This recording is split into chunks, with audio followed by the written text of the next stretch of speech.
Hello everyone, welcome to the stream, and welcome to a different game this time.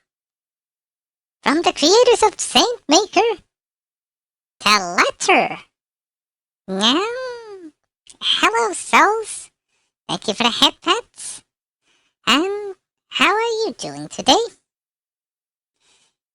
Now before we begin, first of all, this game was recommended by Amber, so thank you for that. Second, I was warned that this game contains quite a bit of heavy content. Yes, Amber. Hi. So, first of all, if you came to the stream, you might have had the notification that this stream contains some profanities and sexual content. That is not a mistake on my part. Second, there is a list of things that this game contains that might be triggering to some. I will be reading them out to you. And those who do not care about that and do not want spoilers, I would recommend, let's put it this way. I'll hide my VTuber avatar, and when it comes back, it is safe to listen again. Got it? Here we go. Ooh. So, the game contains graphic depiction of violence, death, torture, and matter, horror content, bigoted content including racist remarks and slurs, offensive language, psychological trauma, sexual content, sexist remarks, homophobic remarks, physical abuse, suicide and assisted suicide, incest, infant and child death, cannibalism, animal death and cruelty, and alcohol and alcoholism. So yeah. In addition, I'm trying the Stream Elements new timer thingy. So it's a pretty well-versed list. But I'm trying the Stream Elements timer system that apparently it should recognize that I'm playing this game right now and will automatically give warnings to the chat to any newcomers. So I don't have to repeat the list again and again. Oh, don't worry, souls. That's our part to cause that trauma. Now,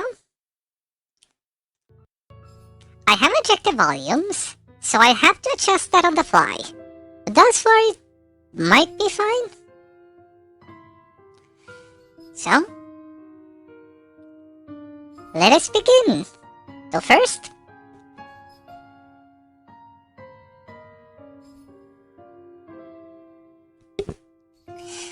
I had to cough my lungs out.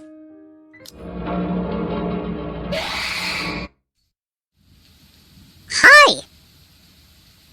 Jump scare at the very beginning. And that peaked quite a bit. Let me lower that to 13. The Ermengarde Mansion. It was built for Lord William and Lady Elizabeth Ermengarde of Luxbourne, humble ambassadors of peace and beloved by their people. The place has seen better days. Both were well known for their compassion and generosity, never failing to extend a helping hand to anyone in need. Under their influence and wealth, what was once a small, sleepy village grew to a prosperous and bustling town. However, the seasons of joy eventually ended when the good nobles perished at the hands of the Great Plague. The riches and legacy were henceforth passed on to their only child, Lady Charlotte Ermengarde. Also, I'm looking at down here. We got more options than I thought. I have to check those in a second. The mansion stood since the 1620s. a witness to a very long history of joy and pain. After Lady Charlotte committed suicide, the great house was eventually left uninhabited. And that is when it began. Surrounding villagers spoke of seeing and hearing unearthly things, of cries and howls that filled the nights, and hearsay of a mysterious woman roaming the hollowed halls aimlessly. People who dared enter its wall were simply never heard from again. Even after 400 years, these stories remain, much like the house itself. Whispers about once great house, its legend and its curse, still fall upon the villagers' ears.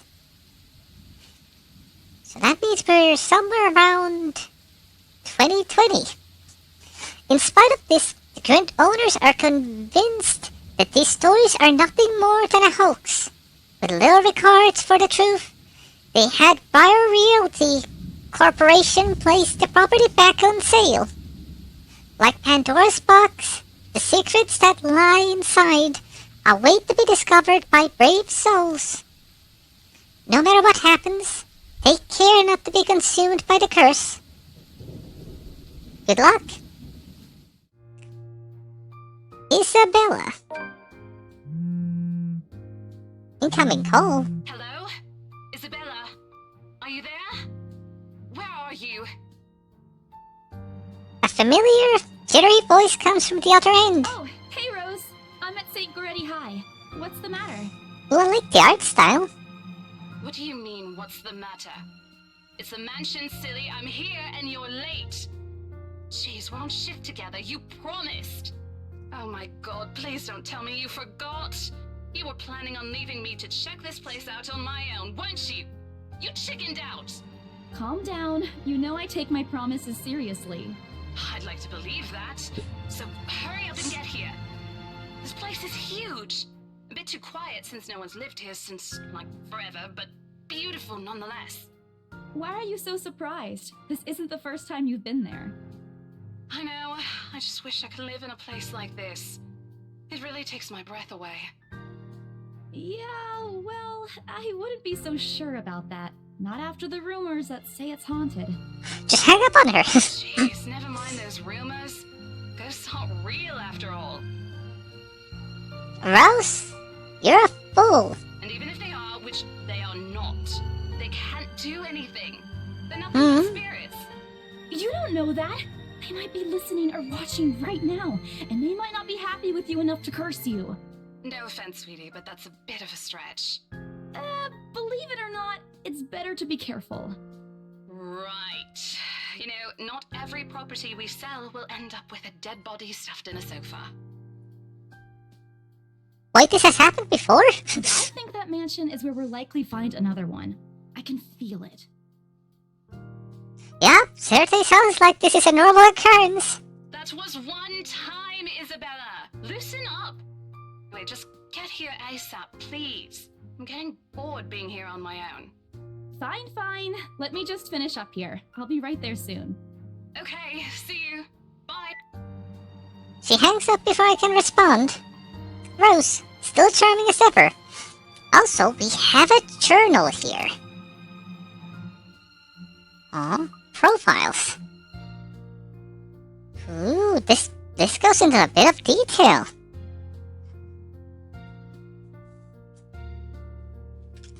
So let's see.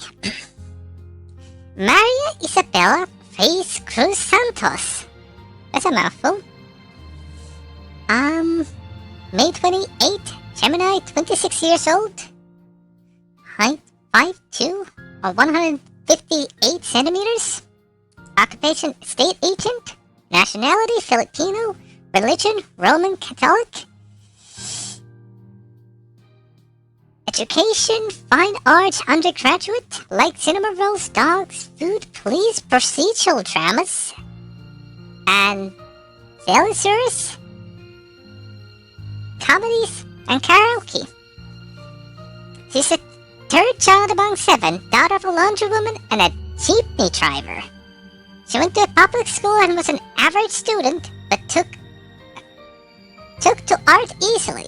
Eventually, she pursued a degree in fine arts, as encouraged by her father. However, when the man was diagnosed with terminal illness, she had to stop studying to make money. It was Isabella's aunt who helped her get work overseas in order to earn more money than any local job could get her. Rose Cooper became her mentor as soon as she started as an agent BRC. It's been 5 years since she met her neighbor, Rebecca. She met Ashton during an unfortunate incident involving her first sale at the Devlin Court, and later Zachary through him. I know that there isn't a profile for Rose. Foreboding. Who was that? I'll look up from my phone to see Rebecca. Becca, giving me questioning looks. Oh, that? It's just Rose. The one who trained you. That motion. Also, you left your sentence midway for your job when you started. You're working together again? Just for this property. We've been scoping out that big mansion down Anselm Village after the renovations. Today's sort of its grand opening to the public. The RC wants to give it one last check before we let potential buyers tour it this afternoon. Hold on. Is this the same mansion you've been telling everyone about? Chat? Did you notice it? Guess I noticed it. Didn't you keep saying how it just gave you the creeps? You actually went there? And you're going back? Well, I did promise Rose I wouldn't ditch her. And besides, a job is a job. Gotta do what you gotta do to make a living. As soon as those words leave my mouth, Becca lets out a soft chuckle. What's so funny? Nothing. It's just that I didn't expect you to say that. Coming from you, it sounds so out of character. I mean, no offense, but you've been freaking out ever since you got assigned to it. This game has jiggle physics. 10 out of 10.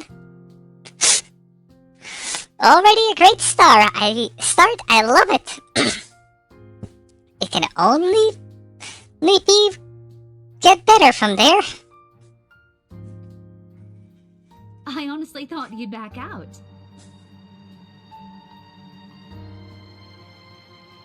Not all the time. I could really use a huge amount of cash right now, and this is just the fastest way to get it. Plus, listen to this. Briar Realty wants it sold as soon as possible, and the agent who lands the deal is going to get a huge bonus. Why does this sound kind of familiar? Isabella, you need to read more horror and realize this is a terrible idea. They never give bonuses like that. Getting that would make life so much easier. They're desperate, I'm desperate, it's perfect. A sympathetic look crosses her face. You know, if you're really in urgent need of money, you could have just asked me. Or Ashton. We can always let you borrow, and you can pay us back whenever. I have to keep myself from groaning out loud. In the years I've known her, I can already tell what to expect when she has that expression. Becca, I've noticed that you've been living off instant noodles these past few weeks. She crosses her arms and grimaces at the thought. Her voice slightly raises as she begins to scold me. Instantly, I'm reminded why Becca excels at teaching boisterous teenagers. Stop eating junk. They're cheap, but they're not good for you. You'll definitely end up in the hospital if you keep at it. Here we go again. You're not my mom. Be sure that. Make your first decision. And there's a relationship part now.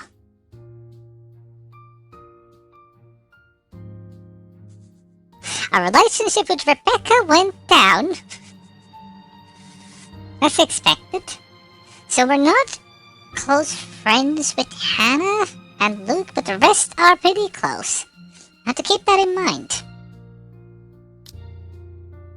I press my lips together and roll my eyes at her. I'm not entirely sure how I should feel whenever she goes to her mutter hen mode. She means well. I'm glad someone's looking out for me, especially with my family living on the other side of the globe. But Becca's bossy attitude can be such a pain at times.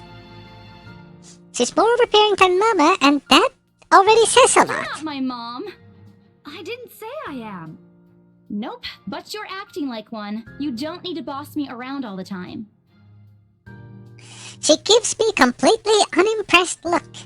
Immediately I brace myself for another round of reprimands from her. I'm not bossing you around. I'm just telling you to at least mind what you're eating. Isabel, don't listen to her. Eat all the noodles. In fact, open up one right in front of her right now. Yeah, judging from how we have the relationship in the journals and something called a branching tree, I'm fairly certain that these choices do matter. I am still choosing how I feel. Remember what happened last year? I'm so going to get someone killed.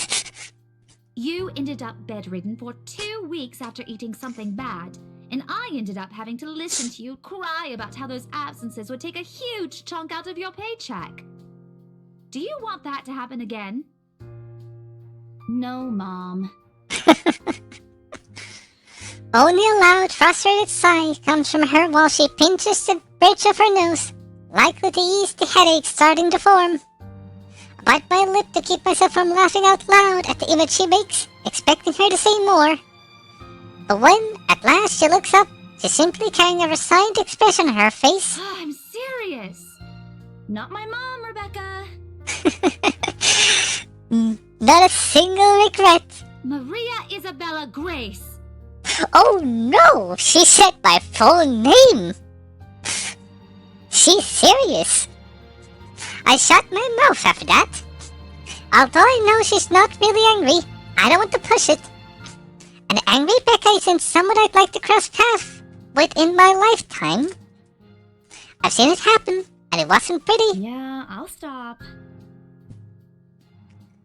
I grumble, but she doesn't seem to care much, only giving a small acknowledging nod. Good.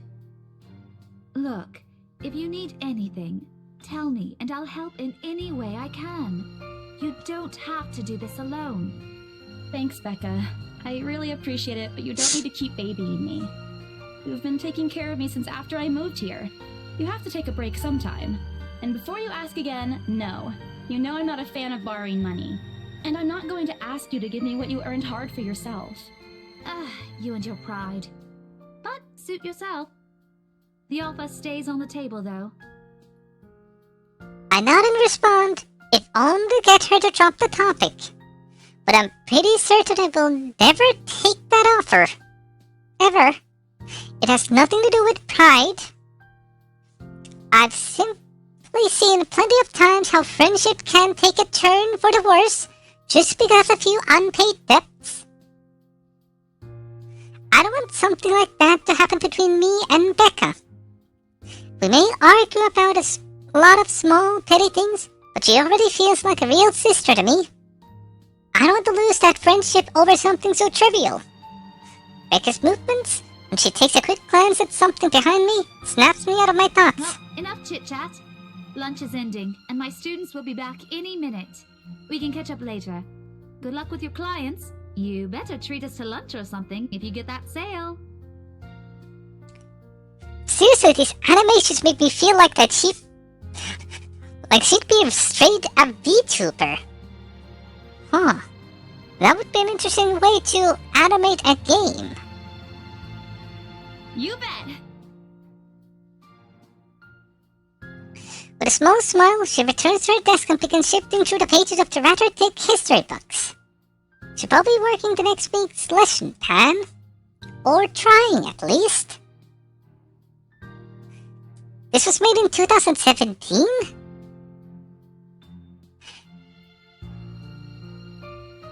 I must say this is very impressive in that case.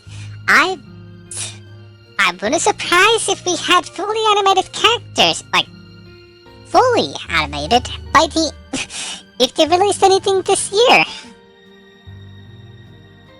And I remember when I first had my visual novel experiences, they were all just still images. Her eyes are distant and she doesn't seem to be attentive to whatever is on the page.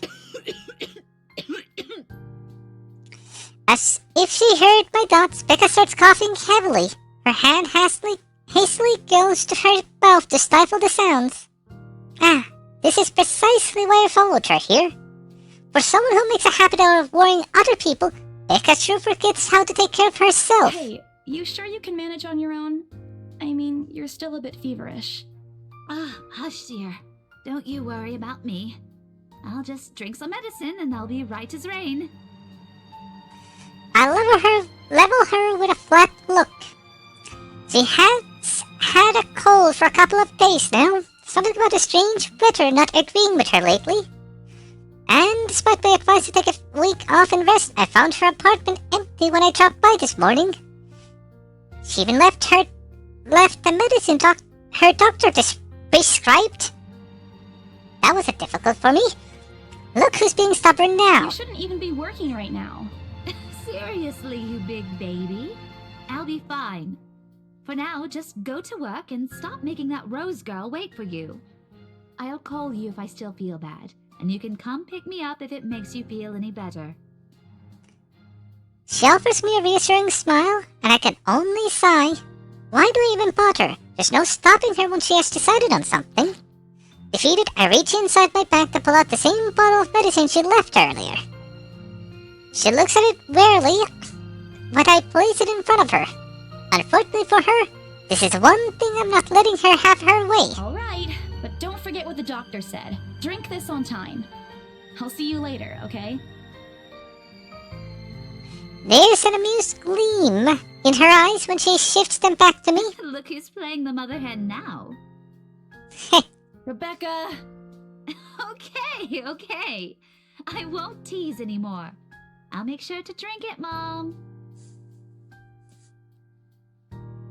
Before I can retort, she casts another look at the clock. I take this as a sign to finally end the conversation and my short visit. With a small wave, I leave her alone to her classroom and her thoughts. I hail a passing taxi to take me to the property as soon as I leave the school grounds. The mansion is some ways out in the countryside, but I don't have trouble giving the driver directions. Apparently, everyone in the Luxborn city knows of it, including every bit of rumor surrounding the place. In fact, just the mention of the name is enough for locals to give you cautious, sidelong glances. I learned that the hard way the first time I commuted there, and it only boosted my belief that there's something more to the house. Even the news of it being renovated and placed back up in the market has caused quite the stir. Thankfully, it died down a few weeks later. The place would have become a lot harder to sell otherwise. I avert my eyes from the windows once the buildings shrink in the distance. We get a glimpse of the countryside soon. Although a quick glance at my watch tells me we're still a few minutes away from our destination. Might as well get some work done. Rose did ask me to review the mansion's documents. I re-looked at them last night, but you never know when the things may go wrong. Life has a way of messing things up like that. Halfway through reading the papers, my phone rings again. I pick it up without looking, neatly tucking it between my ear and shoulder.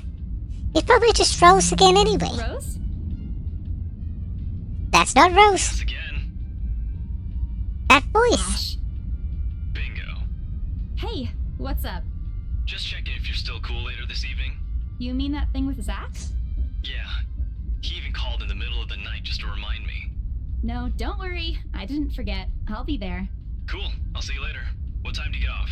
Around 6 p.m.? I don't know. It's the first day of the Ermengarde Mansion's open house, and we're expecting quite a number of potential buyers. I'll be booked the whole afternoon. Ermengarde Mansion? Yep. You know, the big Jacobean mansion at Anselm Village? I'm on my way there right now, actually. On your own? Yeah, well, Rose is already there, but yeah. I see. Looks like the scaredy cat finally toughened up. Shut up. Ash chuckles and I can't help but roll my eyes upon hearing it. I'll see you later. Drop me a call when you're done. I'll see if I can pick you up. Whatever. Bye. Stupid asshole! Always teasing me whenever he sees a chance. I'll show him who's tough. Journal updated.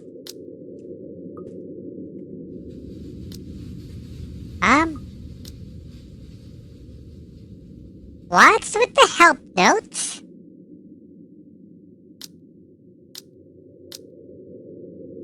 Here we go. We were going to Ericon Mansion. Isabel sent us drop by St. Goretti High School to check on Rebecca Gales. The former reminded the latter to take her flu medicine before leaving. On the way to the mansion, Isabella received a phone call from Ashton Frey, reminding her of Zachary Steele's movie premiere that night.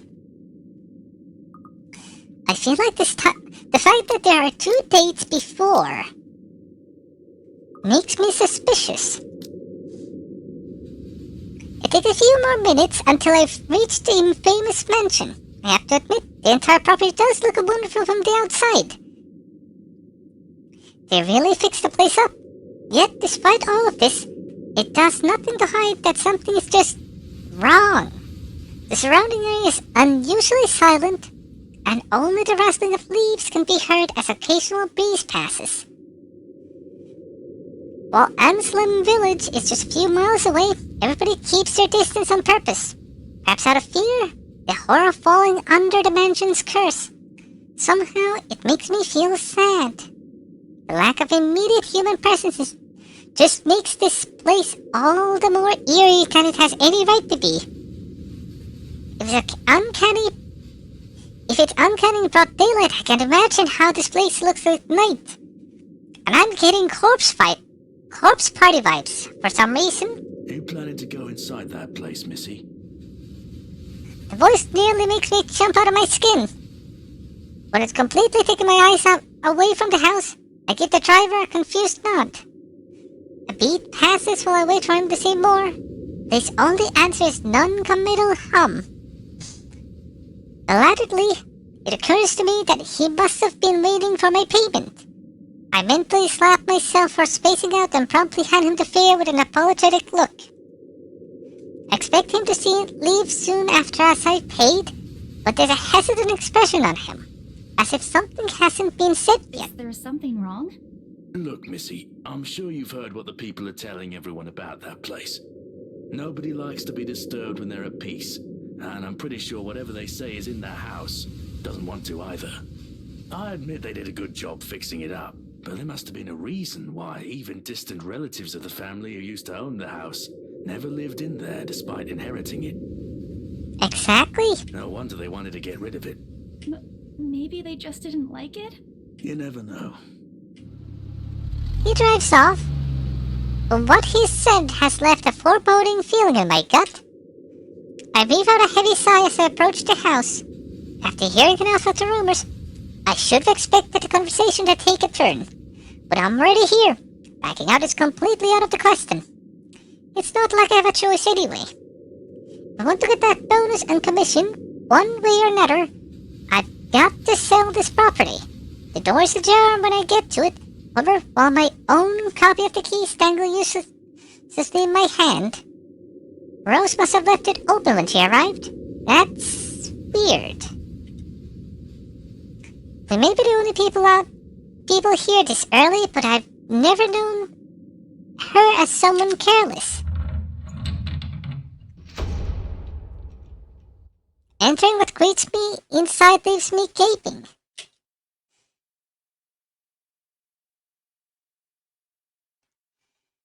They cleaned every corner, waxed the floor, dusted the antiques, searched every nook, cranny, and crevice, did spick and span. For the sake of making mansion more enticing to the modern-day lords and ladies. But no matter how hard they try, the mansion still looks as soulless as ever. As though it's going to eat you alive.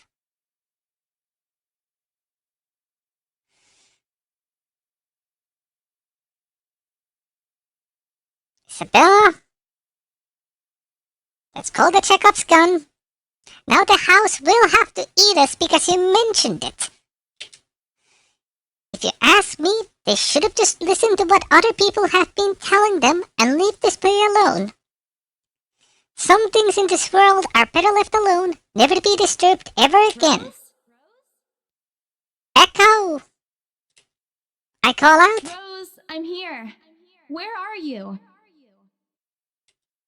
My voice echoes softly throughout the hallways. Oh, who am I kidding? In a place this big, I don't think she'll hear me no matter how deafening the silence is.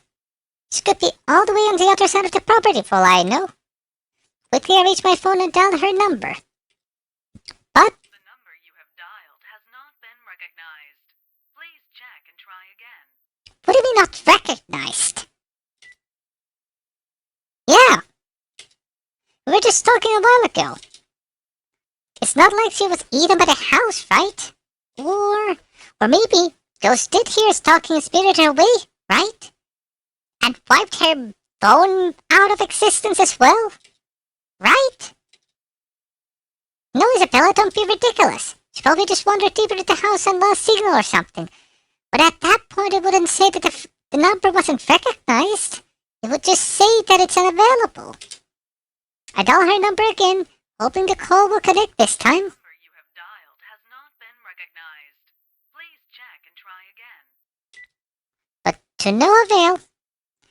Oh boy, I have a very bad feeling about this. If you can hear me, please come out.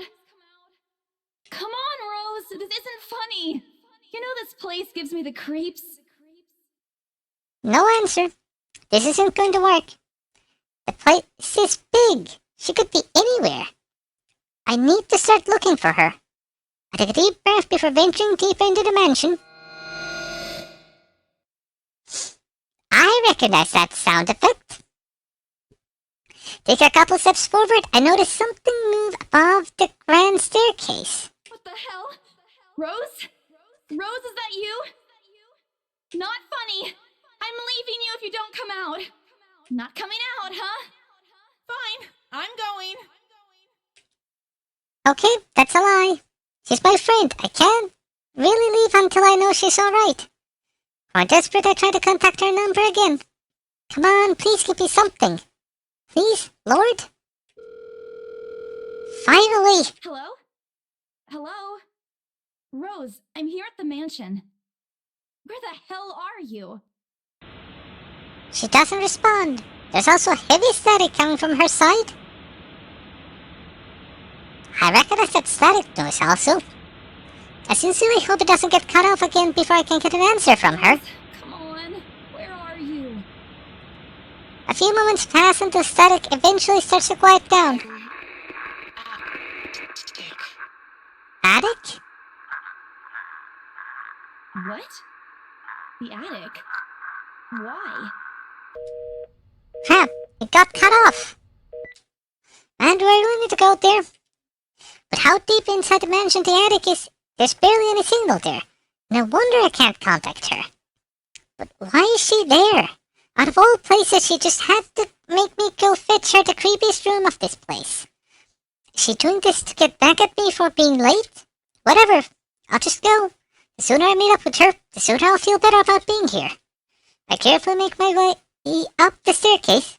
My legs wobble as I mentally curse the fact that I've chosen a real estate instead of picking carriers that doesn't involve strange, abandoned houses.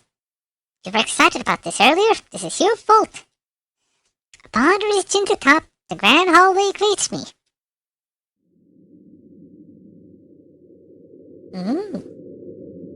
Defines out the two major wings of the mansion, East and West Wing. There are two attics here, one on each side. The East one has been converted to a storage room of sorts, and somehow I find it least likely for Rose to wander there by herself. Besides, she never did like going into stuffy storage rooms. So, I head towards the West Wings first. With a simple wooden door at the end of the hall opens a small room. There's another set of steps leading to the second attic. Unlike the grand staircase, though, the stairs to the attic are steep and narrow, made of old stones and covered with thick coating of dust that kicks up into the air with every step, Thank God it's still daytime. If it wasn't for the light streaming through the door behind me, I might easily stumble and fall. But how old the place is, there are no light fixtures to illuminate the cramped passage up. Yeah, I agree.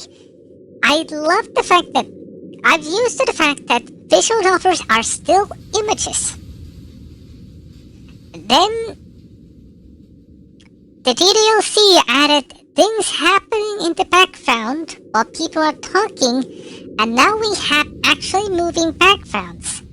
The scary part here is, if something were to happen in the background, my brain wouldn't register that. I could probably just miss a ghost flying past the window. Why they didn't bother to add one here when they renovated escapes me. Sheesh, to do with the rest of the house. A small bedroom welcomes me at the end. Oh, I hate this. It looks exactly as it did since the last time I've been here. Full of dust, worn out, and faded by time. Odd, I thought they cleaned everything. The crew missed this room? Cleanliness is the least of my concerns right now. The more pressing matters is Rose. She's not here. Was I dreaming when I talked to her a while ago? Did I misheard her? No. It couldn't have been a dream. After all, the creepy ambience of this estate is doing such a remarkable job of making sure I stay alert and awake. And I'm sure she said she's here. Is this a prank? Or maybe that phone call was Rose's last message to me before the curse got to her. Shut up, brain. You are not helping. Don't make this scarier than it already is. But if she's not here, then where is she? What was that? The hell was that? That's it. I can't do this anymore. I'm leaving. Must have angered the spirits living here. I knew disturbing this mansion was a bad idea, right from the very start. But nobody listened. Be fucking realistic, they said. They think I'm a cuckoo because I believe in curses and ghosts and all that. Me and my outlandish backwater country beliefs. I've always tried to be a model employee, but not this time, no. I'm turning back for the sake of my sanity. Our realty can't find another agent who is more fucking realistic to tour people around this haunted house. Before leaving, I take one last look at the gloomy old room. And look, the Shave Elements is working.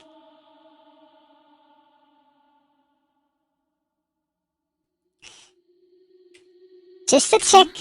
What's this? She really is.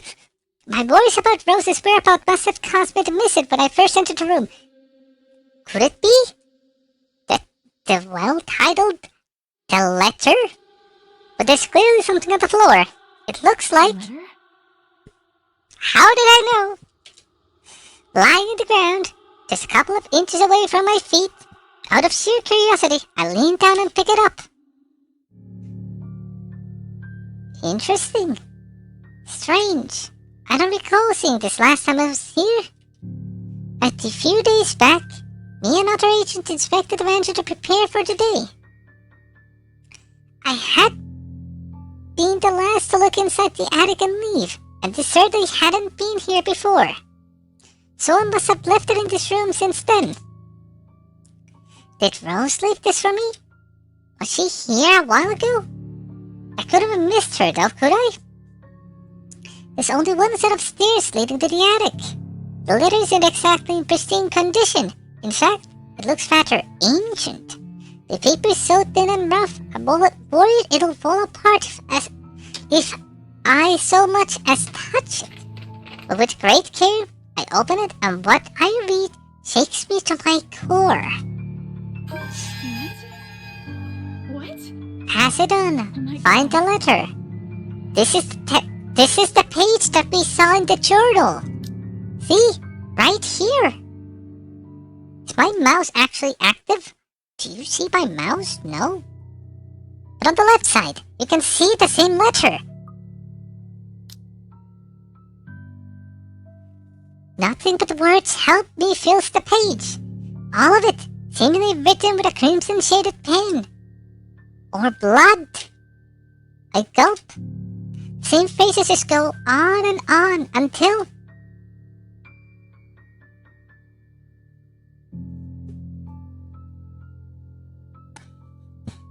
Motherfucker! It's a chain letter! It's a haunted fucking chain letter! A real thing this time! Oh my god! Send this to 5 people or else. Or else what? You know, everybody fucking dies! Or else what? As quick as I can, I scan the back of the paper and peek into the envelope to make sure I'm not missing out on the second page. There's nothing. Oh, please no. My hands tremble as the dread creeps over me. The room is suddenly getting colder. I need to get out of here. Folding the paper in half, the light that greets me next has me frozen on the spot.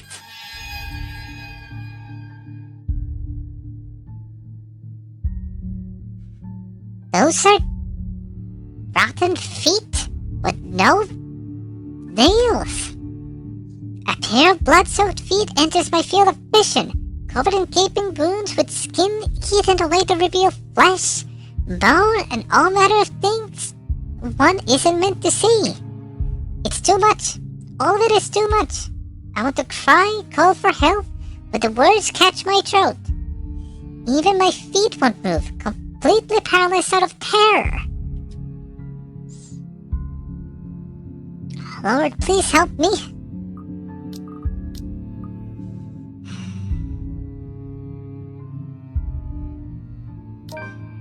I need to face it. Whatever these feet belong to, I need to face it. And if I'm going to die, if you're going to kill me, at least I'll know what my killer looks like. Exactly.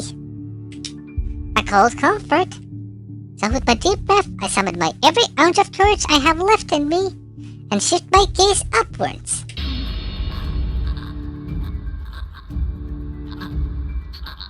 Please, don't hurt me.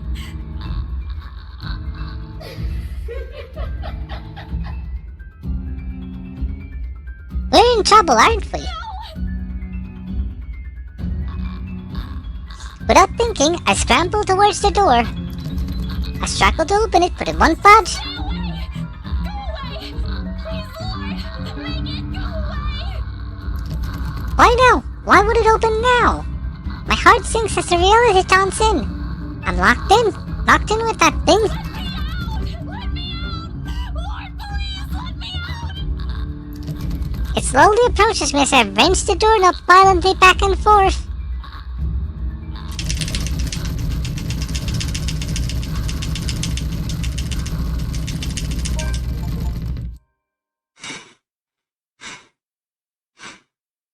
Castanetto, can't stop, won't stop.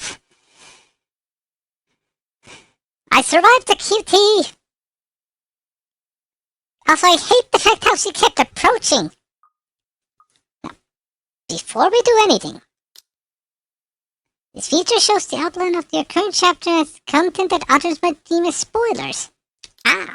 So we're gonna look at that after we're done with everything. The door finally swings open. I couldn't have been happier. Wasting no time, I leap out of the door and don't look back. My feet pound against my door in rhythm with the loud, fast-beating ding of my heart. By the time I run past the hallway and find myself atop of the grand staircase, my chest feels so tight it's going to burst. That's nothing compared to the feeling of hope of the sight of the exit gives me. Racing down the stairs, a brief last escapes me and... my shoe slips and I find myself falling. Until my back hits the ground and the pain racks my body. My head grows fuzzy and my vision dims as I fight to stay conscious. Go away.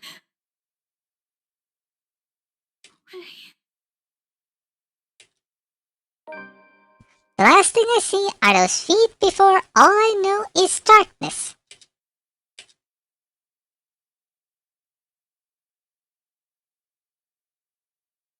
Darkness.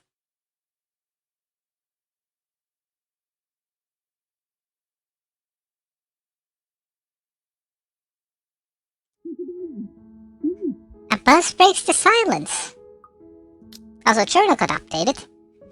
While looking for a missing co-agent, Isabella Santos found a mysterious letter in the Ermengarde mansion attic. Driven by the fear of what she read inside, thinking it's the place the curse at work, she hired to leave the place only to meet. Wait, it skipped the opening? Why?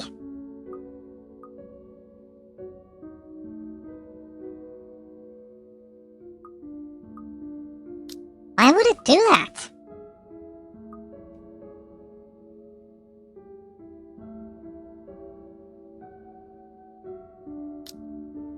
Huh.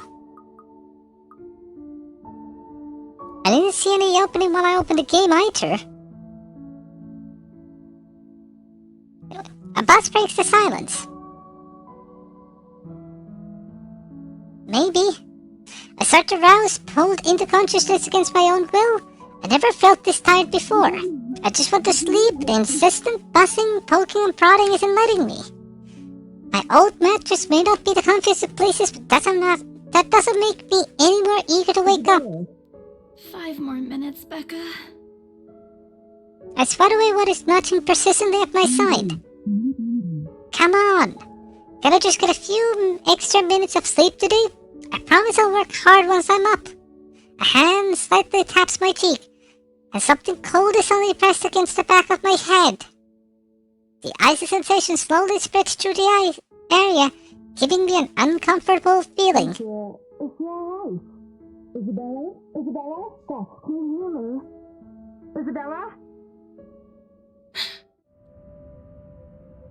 Fog immediately lifts from my mind the moment I recognize the voice and my eyes snap open.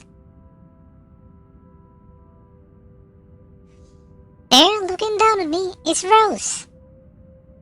And another woman loiters beside her. My attention is too focused on my co-agent to even ask why there's someone else with her. Rose's posture just screams worry, although she's keeping a straight face. Or trying, at least. I can't help but feel bad of making her fret. A wave of dizziness washes over me as soon as I try to get up, forcing me to lie back down again. Luckily, the feeling subsides after a few seconds, until only a mild dropping somewhere at the back of my head remains. With a little assistance from Rose, I push myself upright. She hands me an ice pack and gestures me to press it anywhere I suspect a small bump has already formed. If a light ache in the area indicates anything. Alright, Isabella, where are we? The Ermengarde mansion. Why? Ow, my head. And the date today? October 21st? Rose. Last one. Can you count to 15 in reverse order? 15, 14, 13, 12. No, that's wrong. Why are we doing this? She's just checked if your injury is in any way serious. This time, I curiously regard the woman standing beside Rose. It's impossible to overlook her. What with the way she towers over us?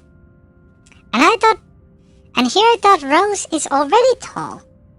Who is she anyway? One of the remaining cleaning crews?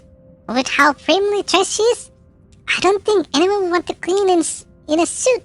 An expensive suit at that. The gloves alone must have cost a fortune. Her eyes slowly shift between me and Rose, considering us to be an almost unreadable expression, before finally fixing a sharp gaze on me. I can't help but fold my arms protectively over myself as she does so. She may be far from a cleaning crew, but she certainly looks like our supervisor during evaluation. Just do it, please. I eyed them both barely, but recite everything as she has asked. You scared me for a moment there. I was about to call for an ambulance. Are you alright? Exasperation soon replaces a dull ache. The memory's a little fuzzy, but the attic and... There was someone, Rose. In the attic. Let me see.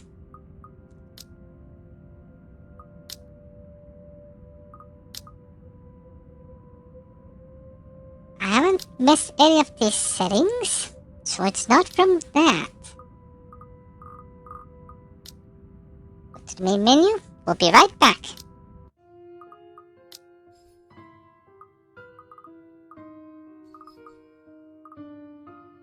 There's a trailer. Is this what you're talking about?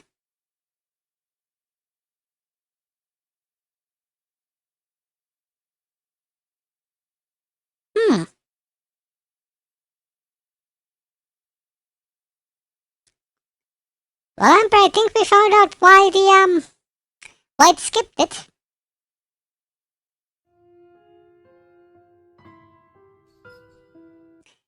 It's completely blank. Let me quickly check on that.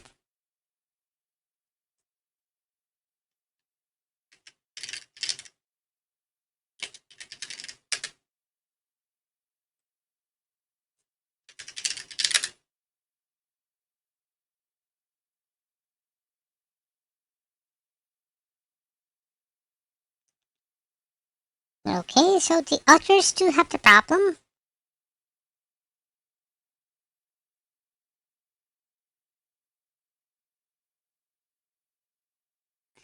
They're guessing a driver issue.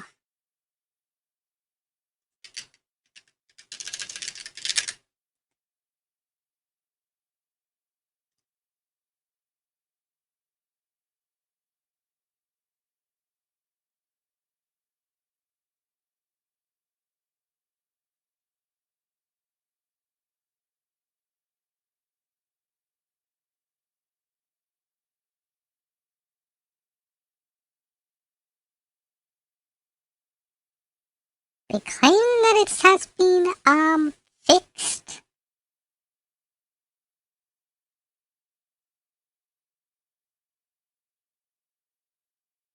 But then again, of last year, February, the issue still persisted.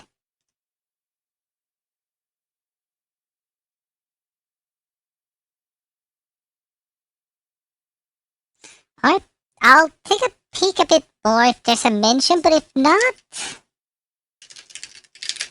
then I'll just have to watch it through there.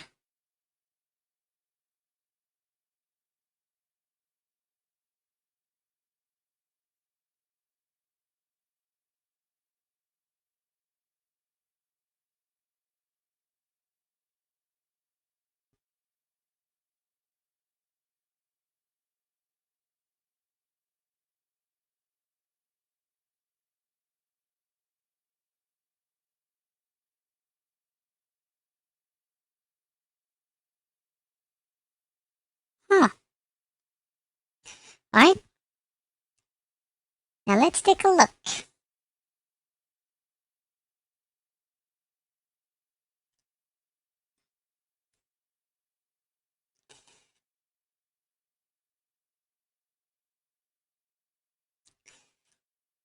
I'll code it to the chat so people can watch it if they want to. But all you're going to hear is the music or whatever is in the trailer. Cause it would take a while for me to set it up to show properly. So let's see what what we were supposed to see.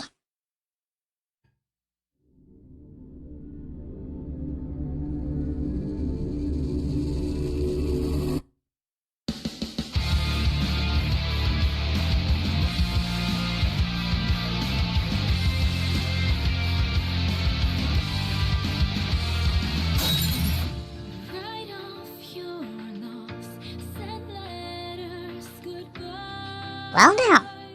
I won't forget you, though your life fades away as I wither in this world filled with regret.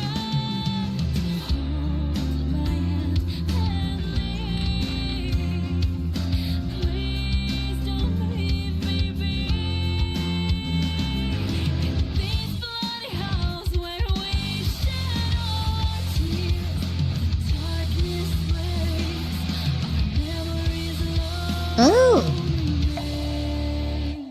It's a good voice.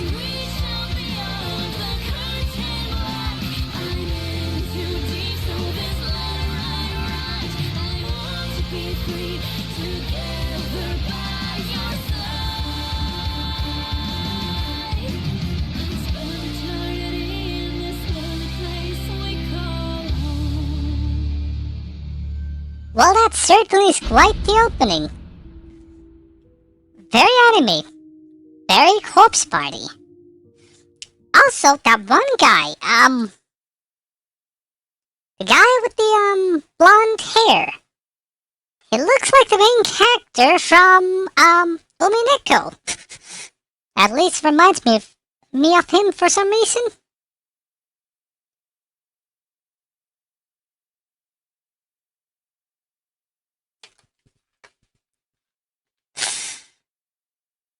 Yeah, I couldn't remember his name. I was thinking Batter, but that's the main character of Off. Then again, it's been like, God knows how many years when I watched it. But that's the first thing that popped into my head when I saw it. Anyway, let's get back to the game.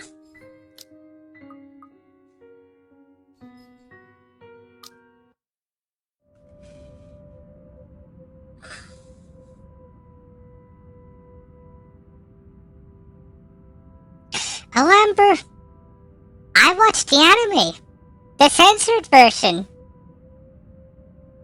I suffered.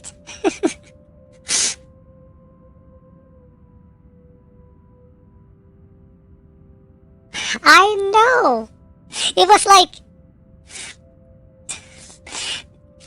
it wasn't just only the fact that the anime wasn't that good. I liked the premise of it. But the fact that half of the screens were just black, there was just, I'm staring at the black screen for several minutes. You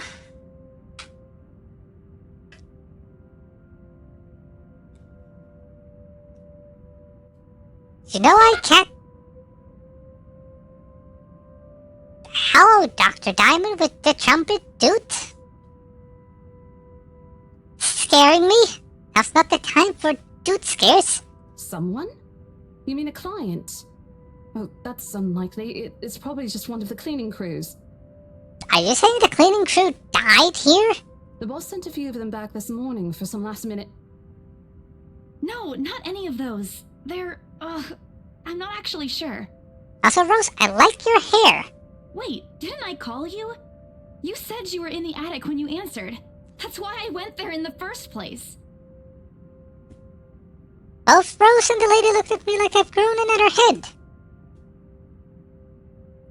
Did I say something weird? Rose quickly casts an apologetic smile at the woman before the awkward silence stretches on further. It's her saleswoman smile, the same one she taught me back when I was still her trainee. I should show this to troublesome clients or just avoid trouble in general, she advised. It's also the same one she gives me when I've done something particularly absurd that may cause a loss of potential sale. Her eyes are serious when she turns back at me.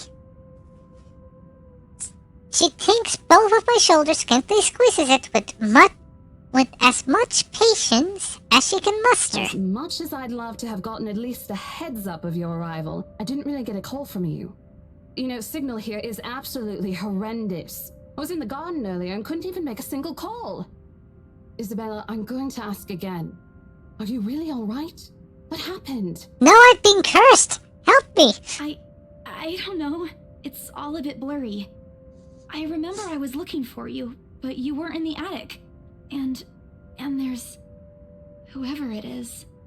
Then I must have tripped on a rug or something on the way down. Oh no. Do you think someone came in while you were out? You left the main door open! We are so going to get into big trouble if something gets stolen, Rose! Perhaps it is a concussion. Huh? Are you sure you feel fine? We could still call for an ambulance. I could cover for you. No, I'm I'm fine. I'm okay, Rose. I can work. Wait. Hold your horses, Rose. I can't dismiss an important sale because of a minor bump in the head. An extremely minor bump. I've had worse when I was a kid. This is nothing. Besides, if I leave, you'll have to shoulder everything in the open house, alone. And in a mansion this big? Well, there's also the part where I may lose that bonus BRC promise, but that's completely beside the point.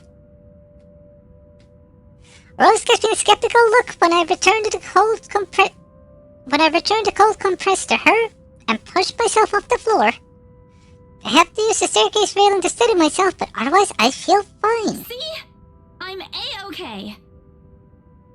Two of them exchange a worried glance, and Rose assumes a contemplative look.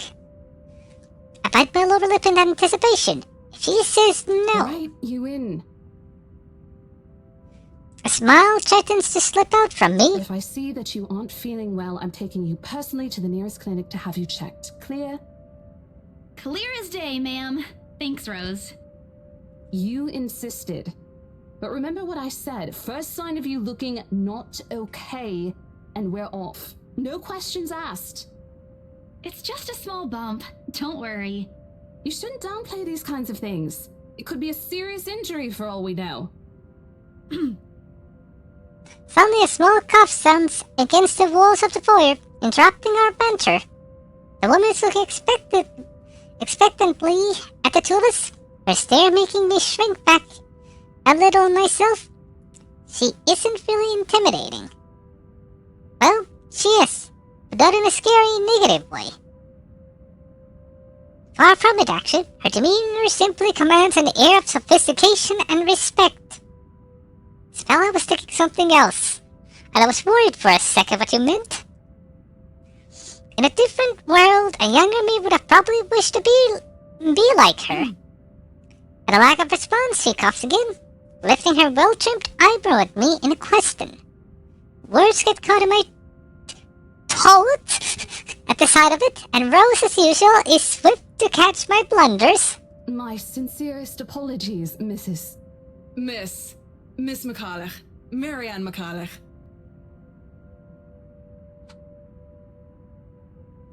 She hands her business card. The word interior designer catches my eyes before my partner flips it over. Oh, probably someone interested in the mansion for its 17th century influence system. I won't hold it against her, though. Despite the hearsays and remaining uninhabited for years, the mansion's origins, fittings, and furniture have been kept completely intact and restored to pristine condition. I suppose some people find that trip to the past feeling appealing. After all, with what it offers, this place could be the haven for people looking to live somewhere with a classic historical charm. Also, Rose, I hate that salesman smile you're doing right now. It's creepy. Miss McCullough, I'm Rose Cooper, and this is my partner, Isabella Santos. We're just ironing out a few things, but we'll be starting the tour soon enough. In the meantime, we've prepared some refreshments for you in the parlor while you're waiting. If you could please. Thanks. There's no need for it, though. I just dropped by for a quick survey of the place. I thought I should check the estate before I meet with the homeowners. Rose's confusion is impossible to miss when she glanced at me, and I returned it with an equally perplexed look. And, against my better judgment, I blurt out the first question that comes to mind. Sorry. Homeowners? I should have kept my mouth shut.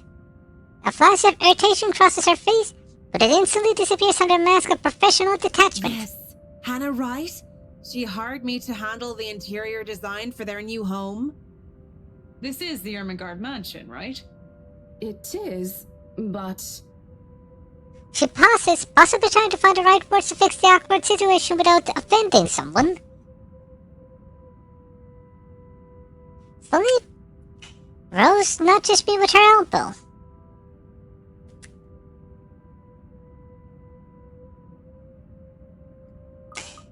with our supervisor.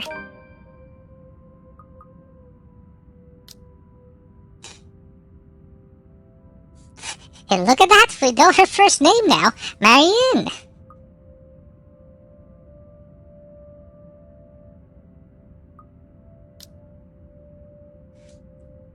Those few moments have given me enough time to clear my head. Any nervousness or confusion clouding it. Also, the relationship system really reminds me of these supermassive games. You know, Until Dawn and all that? It is, ma'am, but we weren't aware the mansion has already been sold. What do you mean?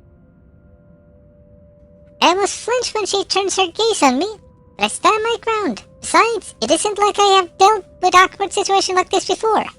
I may screw up at times, doesn't mean I haven't learned a thing or two in the 5 years I've worked in the business. The mansion is indeed for sale, ma'am. Today's the open house, in fact. However, we haven't heard anything from the higher-ups that a deal has already been closed for this particular property.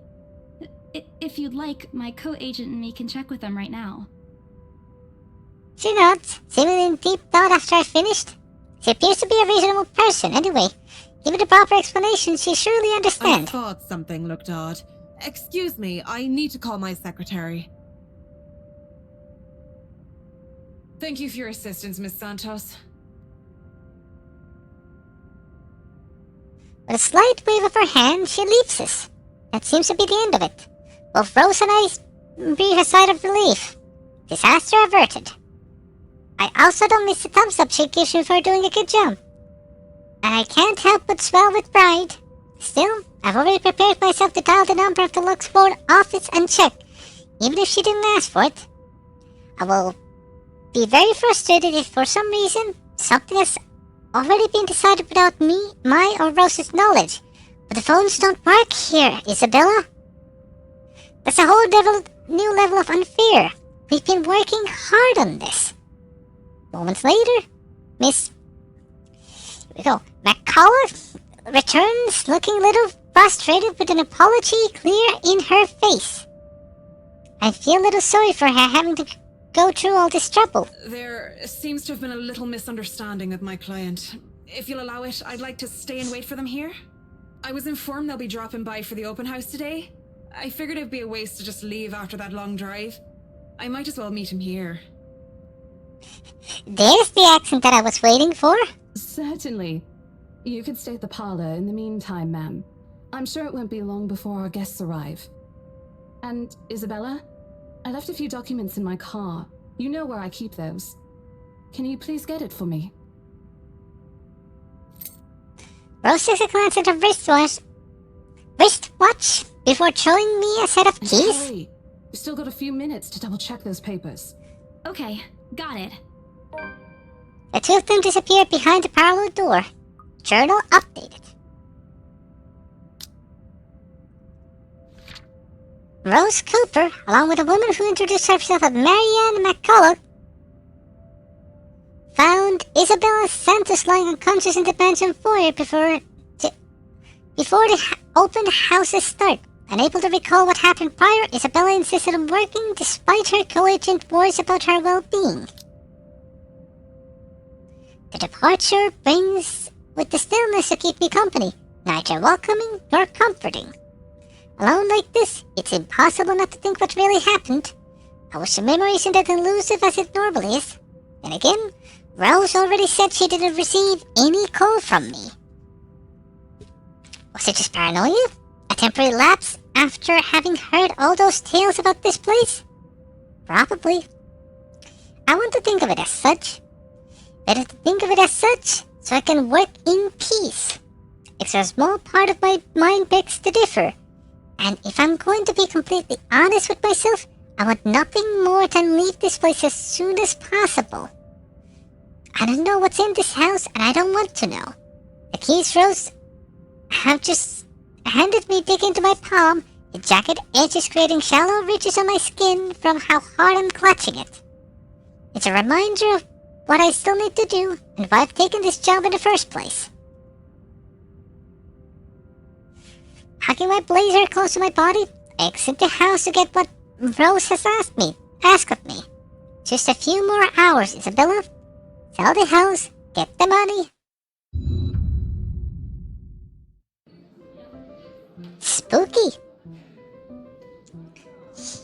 flock of people have already gathered to the mansion's front yard by the time we officially open the doors. I'm not sure whether I should feel baffled or underdressed, standing in their presence. Men and women of the wealth and status, all dressed to the nines in the fancy suits and lovely dresses of varying colors, compose the medium-sized crowd. Their necks, arms, and fingers are adorned with silver and gold, glinting in the afternoon sun. Some even have ridiculously fancy feathered hats on their heads.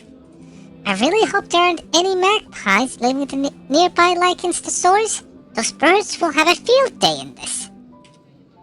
They're murmuring among themselves, looking at the estate facade appraisingly, with some arguing about whose mansion has superior architecture. But most of it stops as Rose calls for their attention. They don't look too pleased at being ordered around. What can they do about it? Ladies and gentlemen, I'm Rose Cooper, and this is my partner, Isabella Santos. We'll be taking a tour of the mansion in 2 groups. Please make sure you filled up our sign-in forms before joining a specific group. Those who want to look around the first floor, please follow my partner. I'll be guiding the ones who wish to see the ground floor. Hearing this, a few wonder to me. They're mostly old ladies who seem daunted at the idea of climbing all the stairs. Miss McCullough also joins our group, but what really catches my eye is elegantly dressed pair as she approaches. Yes, elegantly dressed. It's so nice to finally meet you. When Chief Inspector Lee mentioned that a famous interior designer is in town, I knew I had to get you. Wait, is that the Battler look-alike? Your confidence in my skills is very flattering, ma'am. I'm sure you won't disappoint, Marianne. And I did not expect such an accent. Oh, you know each other? Not at all, ma'am. You mentioned something about a Marianne on our way here, darling? Oh, yes, I think I did. Ah, that must be the client she was talking about. Yeah, remind me again. What hair color Battler did have then? Was he just a plain brown?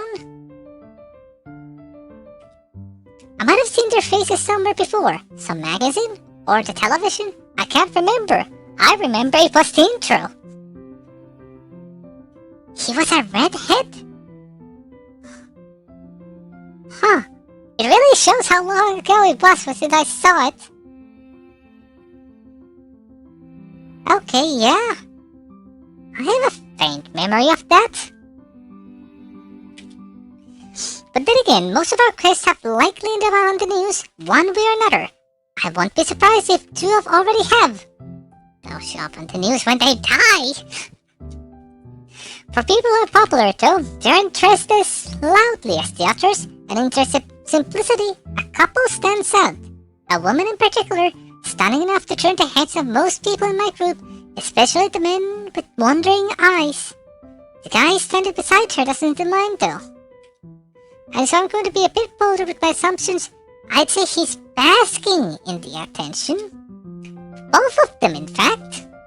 I think they're brother and sister if it wasn't their public display of affection. The matching rings on their fingers just cement the fact they are indeed a couple. Whatever, couple or not, what's important is we get this deal closed before the current owners can even think of cancelling the listing. I just hope one of the people in my or Rosa's group is brave and generous enough to buy this mansion. And so, with papers in hand, I lead the way.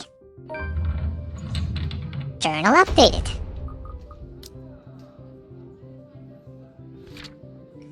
Today marked the open house of the infamous Ermengarde Mansion, opened to the public for the first time in years. Luxborn's most esteemed and prominent personalities gathered to catch a glimpse of the 17th century property, including Luxborn's most well-known couple, Luke and Hannah Wright. From how the restoration process went, the history of the place, I answered them all. More than happy to talk about the art piece and architecture, mostly. However, I'm not careful not to mention anything about the urban legend. Not a good material for sales talk, even if the entire population of Luxborn knows about Some it. of the furnishings here are actually the 17th century originals, all of which have undergone a painstaking restoration process just to return its original beauty. Even the glass thing, colorful ones. Oh, I don't know, but you get the idea, I hope.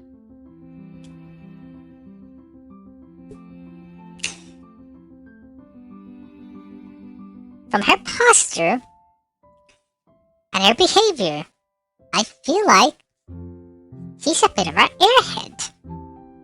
The glass thing. Especially that one, ma'am. It is said to be a gift commissioned by the fiancé of Lady Charlotte Ermengarde. The mansion's current owners have specifically requested that the restoration crew take great care in handling it. I can see why. Wait a second.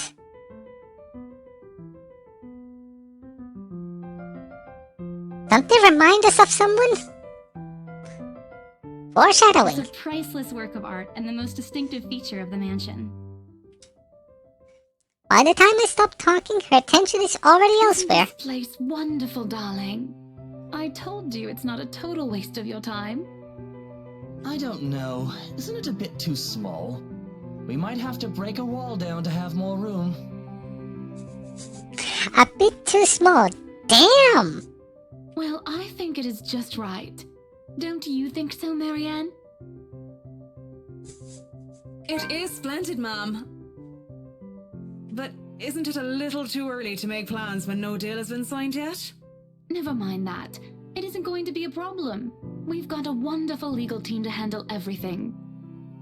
Start taking notes, though. I think I've got a few things I want changed before we move in. The rest of the conversation gets lost in the chatter of our companions. I don't want to make any assumptions yet, but their sheer interest is enough to give me some semblance of hope. Oh, please, please, please let these guys be the one. Eventually, our group reaches the kitchen. Much like the rest of the house, a great deal of effort has been put in retaining the room's classical appeal. The open hearth at the end of the room in particular looks amazing, like the ones I've only seen in fairy tale books. And mad props to the cleaning crew. Seriously, after overhearing hundreds of their complaints about the soot and tar staining the bricks, and how much a pain in the arse cleaning this be, they still managed to pull this off.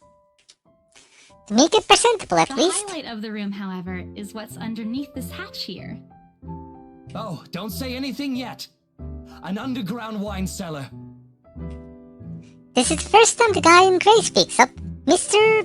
Luke Wright. My memory supplies from the forms they signed earlier. His sudden attentiveness catches me off guard. Since the start of the tour, only his wife has shown any form of genuine interest in the place. But this time, something lights up in his eyes at the mention of the undercraft. What's so interesting about the basement? I really don't understand the rich people sometimes.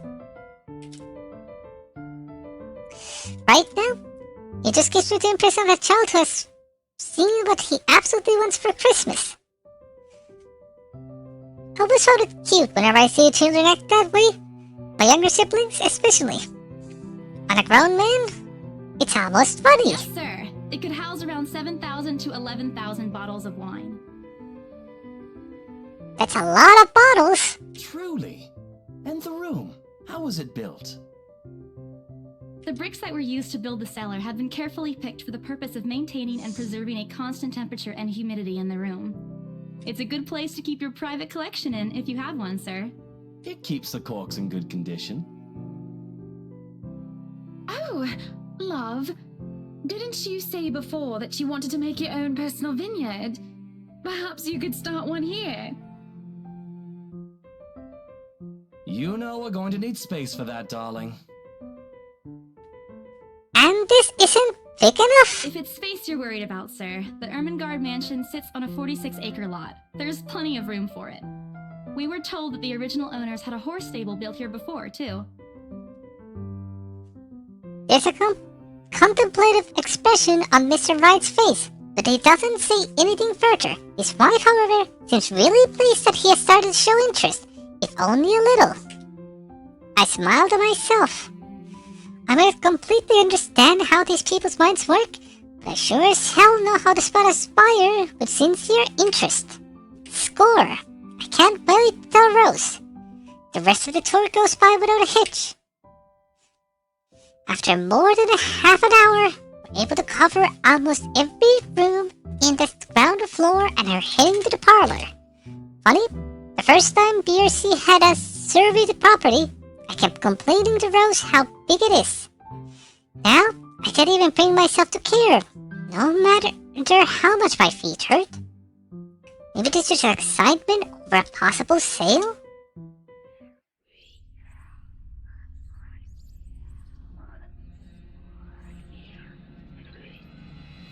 I hear the whispers. When we reach the parlor, however, an odd feeling washes over me. It starts off as a small goosebumps on my skin, a feeling of being watched intently. Whispers in my ear and shadows dancing, lurking in the corners of my vision. Dark silhouettes that are gone when I turn to look. A chill settles down my spine, making me feel sick, and I start to break out in cold sweat. I can't do this. I need to sit down for a moment. The old ladies in the group have been requesting for a break anyway. If I can Excuse me, everyone? We will be taking a 15-minute rest here before we visit the first floor. In the meantime, please help yourselves to the refreshments and snacks we prepared. If anyone has any questions, feel free to approach me. I'd be happy to help you. I'll let them sit while I retreat to a quiet corner to recover. It's not what you think. Don't think about it. It's not what you think. I probably just caught Becca's cold. Don't think about it. I'm left alone for a good while, the same words spilling out of my lips in a silent prayer. Until a hand slaps my shoulder. You there? Yes, ma'am? Oh, look at you. Having to show a group around a mansion this big must be exhausting. Not a problem, ma'am. I'm just doing my job. What a hard worker. Anyway, Isabel, right? Isabella, actually. But yes, what can I help you with, ma'am, right? Please, just Hana. Call me Hana.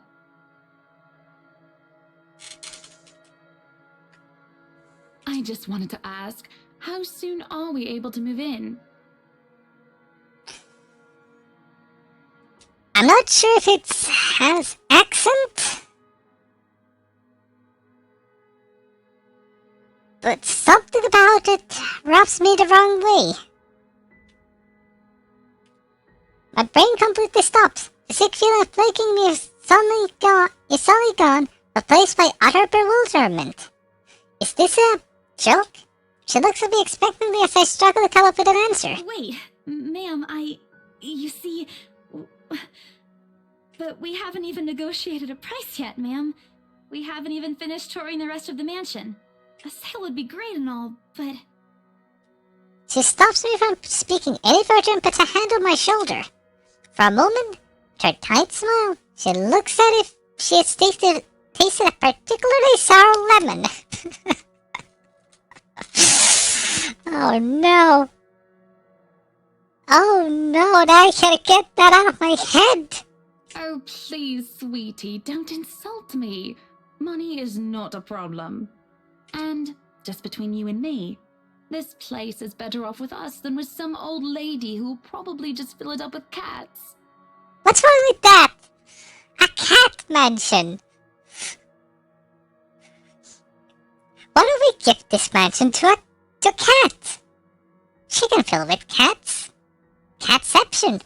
I personally don't think there's anything wrong with having cats here, Ma'am Hana. I'm sure there's more than enough space here if you want pets. Maybe you're more of a dog person.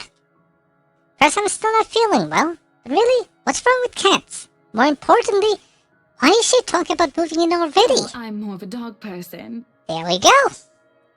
Thought so. But you see, this is going to be a gift to my darling. It's going to be our anniversary soon. Ah, you're going to die on your anniversary. Great. How lovely. And it would be so wonderful if you can secure its purchase for us.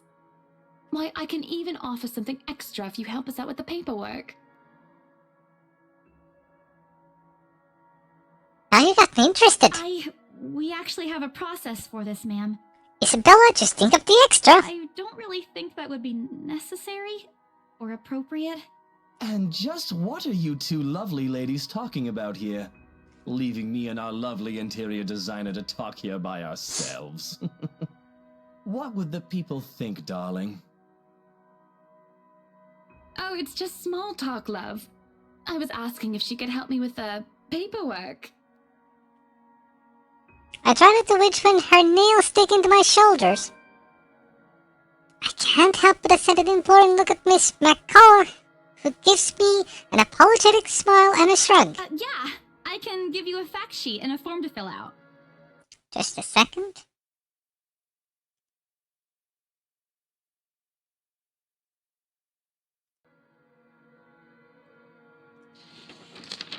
She wastes no time in taking the papers from my hand and shuffles through the bunch. Oh man, Rose is going to be so angry at me for letting her do that. Wonderful. And Marianne, I'd really love to talk to you about those changes. You took some notes earlier, yes? I did, Mom. But I really hope that this time... Excellent. Hopefully you can help us out too, Isabel. Isabella. Right. It's a lovely name, Isabel.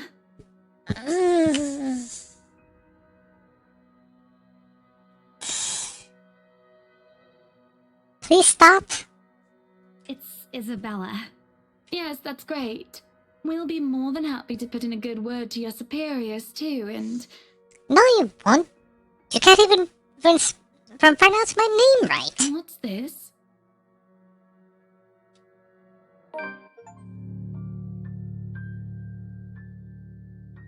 D-list horror prop. Oh no! Now they're cursed. A look of confusion and disgust appears on her face. Turning to her husband, he only shrugs in reply. An interesting work of art. Not to my taste, though. I'm sorry.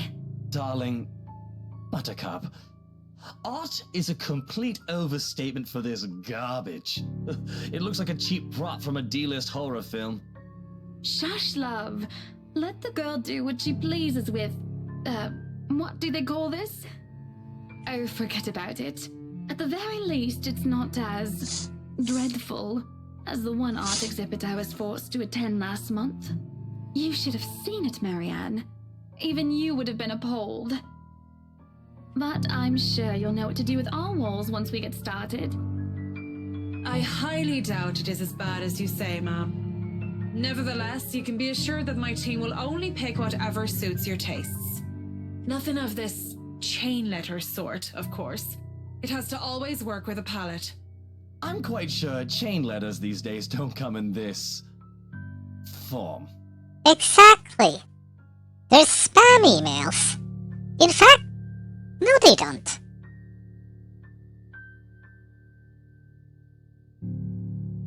Do chain letters even exist anymore? Oh wait, they do! There's the annoying post on Facebook when they're like this to get unlimited luck. Or like this to die instantly. It's my turn to be puzzled. What do they mean? Rose and I double-checked everything. Are the papers I handed not enough?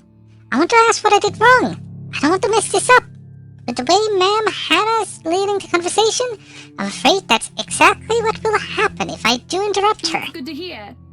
See, darling, isn't she an absolute delight to work with? I can't wait to see how this place will look when she's done with it. Oh, you don't have to tell me that, Buttercup. A smile is back on her face when she turns to me and hands the strange piece of paper. I would still put it away if I were you, though. Otherwise, people might get the wrong impression. Anyway, as I was saying...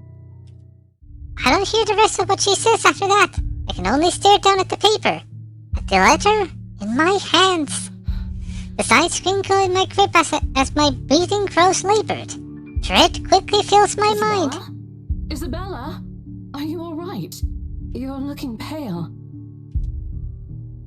I didn't even notice when Rose joined us in the parlor. I want nothing more to say that no, I'm not alright. I want to leave this place. Yes, I remember everything is clear as day. This letter and that woman in the attic. It's real. Letter. I'm sorry, I didn't know. Careless. I've been so careless. I'd even held them to without looking like I've gone mad.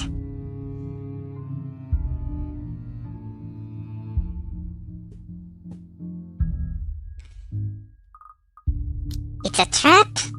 It's a trap. Don't show the letter. Rose,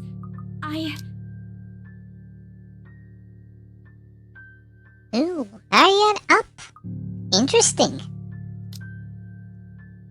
The words are stuck to my throat. I want to tell her, I really do. But is she going to believe me? She already dismissed me earlier, and the note will curse her. It's a concussion, she said. It's not. There really is something in the house in the attic in that letter. It's going to go after us. Please, believe me. dear me. Is Isabelle alright? Ma'am Hannah's voice breaks through the haze, beginning to cloud my mind. Rose is looking down on me, worry etched on her features. I'd even noticed when she removed the wrinkled paper from my hands and pushed me down to sit on a nearby chair. From the edge of my vision, I can also make out Miss McCall asking passing food server for a glass of water. Trudeau, Mr. Wright stands in the sidelines. Although curious, he appears more inclined to watch the scene than help. They're all as likely to believe me as Rose does. To everyone, whatever in this house is just a hoax, a cautionary tale for children. Isabella, do you need me to call that ambulance? She offers me a drink, but I push it away. I need to get out of here because I cause even bigger commotion. Clear my head, take a breath of fresh air. Anything to take my mind off things. No one's going to believe me anyway. I'm just feeling a bit out of it. Excuse me. I'll be back. I just need to catch my breath. Bowing my head, I mutter a quick apology and gather my stuff to make a quick exit. It doesn't matter if this place is haunted or not. I've caused trouble and Rose can be quite unforgiving of behavior like this. I'm almost at the door when she catches up to me. Isabella, wait! The apprehension must have been quite obvious to my face, because her expression instantly shifted to something gentler. Soft eyes softer, a fond smile spreading on her lips. Hey, I'm not angry. I know. I'm sorry I ruined this for you. Come on, you didn't ruin anything. It's not like we haven't ran into any problems before. If we don't get a deal today, we can always try on a different day. And look. She hesitates, completely trailing off, before shifting her gaze down to her hands, a small gesture to stall. Her fingers are fiddling with a piece of folded paper. It's that stupid letter again. My hands stiffen when she gives it back, but I take it nevertheless, more as an automatic response than any desire to have it back. I'll throw it away if I can, but I have this nagging feeling that one way or another, it'll find its way back to me regardless of what I do about it. Rose, this is... You have to let them know about... I know you want us to get this sale so badly, and we've made a lot of plans on how to go about this. I mean, who wouldn't? This is the first time I've been assigned to a property like this. I've sold plenty of houses before, but nothing like what we have here. It's a beautiful house. I'd love to get one of my own if I ever win the lottery. But I think... Look, here's the thing, Isabella. If we are going to do this, work on something, I don't know, this big, I need you in top shape. And the way you are now... But the curse! My mind stops. Wait, no, I can still work. I just need to get myself together. That's what you said earlier. I let it go because I thought, hey, it's your own body and you should know more than anyone how you feel. But after this, I really think you should take a break. You're kicking me out? No, I'm not. Look, all I'm asking is for you to take a seat somewhere I can see you, and let me handle this for now. You're clearly not yourself, and I honestly could use some time not worrying when you'll fall over or not. The day's not even over, and I'm already feeling the stress. Please, Humor me just this once. She clasped her hand together in front of her, eyes pleading for understanding. And I do understand, to some extent.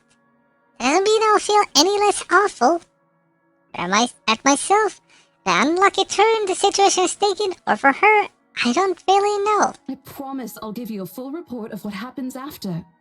I'll even let you take the lead tomorrow. Fine. Okay. I'll step aside for now. You're upset. A little, yeah, obviously. If it's any consolation, I won't tell the boss about today. You know how he is. Please don't. I don't want a repeat of the lecture I got during my first assignment. He called me a noob, and I don't even know what that means. Isabel, I am disappointed. At the memory, we both burst into helpless giggles, earning strange looks from the guest milling about the door. Talking and laughing like this, it's easy to forget any mishap that happened. Little things you learn to appreciate, I guess. So, are we good? I'm still not okay with it, but Rose has a point. It's better for me to step out of this one for now. I won't be able to help you anyways if I keep getting distracted like this. Maybe I'll just take a walk outside or something while I wait for you to wrap things up. Please, just stay put. I insist. I'm not an invalid, Rose. You clearly have not seen how you looked earlier. It's not that bad. Color hasn't even returned to your cheeks yet. Just stay here, alright? Don't even think of going anywhere. Let me finish what I'm doing here, and then I'll take you back to Luxembourg myself to have that minor bump checked. At least wait for me to call someone who'll fetch you, okay? She's gone before I can voice one word of complaint. Left with nothing else to do, I find myself drifting back to the foyer. A few visitors linger in the area, some merely enjoying the afternoon sunlight streaming through the stained glass windows. This song keeps reminding me of DDLC.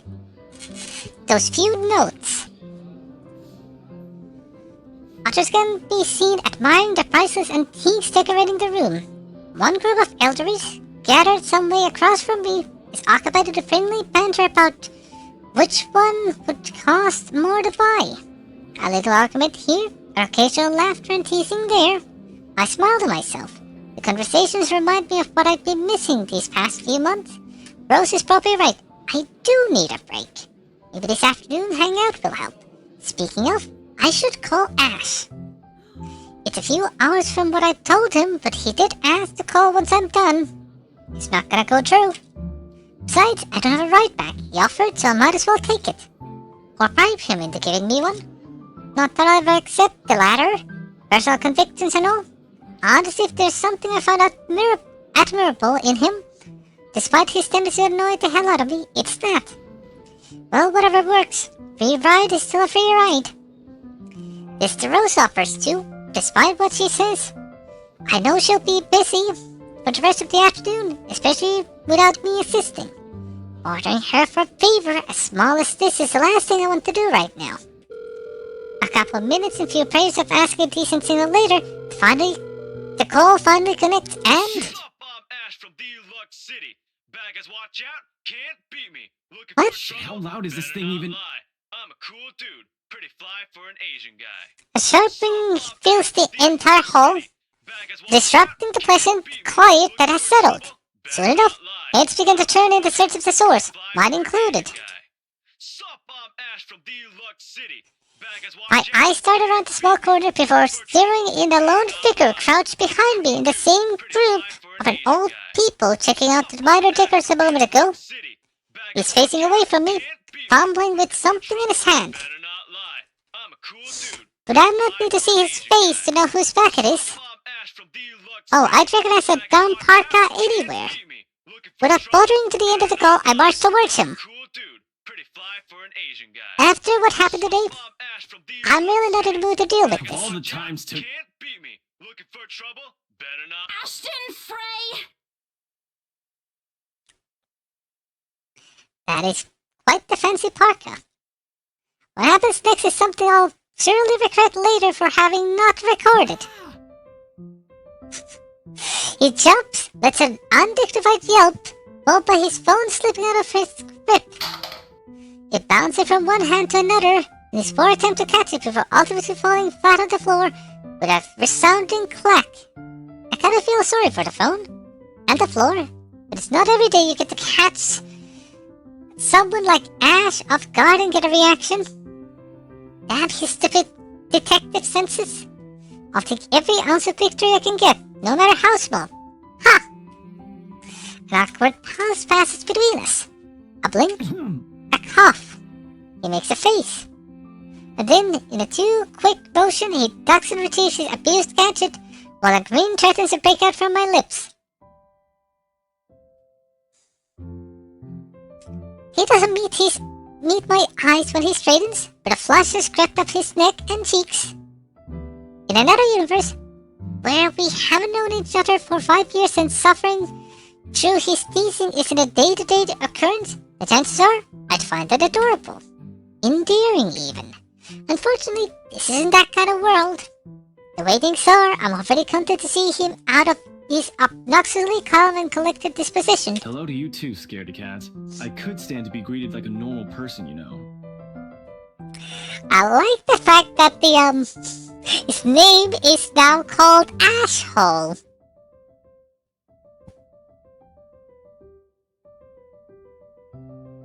What? And miss that look on your face? No way. Oh man, I should have taken a picture. I am so honored you find this funny. Is that how you treat your guests? I think I need to talk to your supervisor. Talk to yourself. You aren't even a guest here. What are you doing here in the first place? For a moment, it looks like a cat that swallowed a canary. Suddenly, checking every nook and cranny in his phone for any damages or scratches seems to be more interesting activity than explaining himself. I could be looking to buy a house. You couldn't afford this place. A mansion? Yeah, why not? Did you see the view outside? It doesn't look haunted to me at all. Ash, it's not about the haunting. It's about the money. He's messing with me. Ashton, I am not in the mood. What are you doing here? He chances a glimpse at some point behind me. The parlor? Curious, I follow his gaze. Before I can figure out what caught his attention, he places a hand on my shoulder and turns me back to face him. I finished working on something, so I dropped by. I still don't see how his work has anything to do with why he's here. At my confused look, he drops the hand resting on my arm, like he touched something particularly hot and casually rubs the back of his neck. I said I'll see if I can pick you up.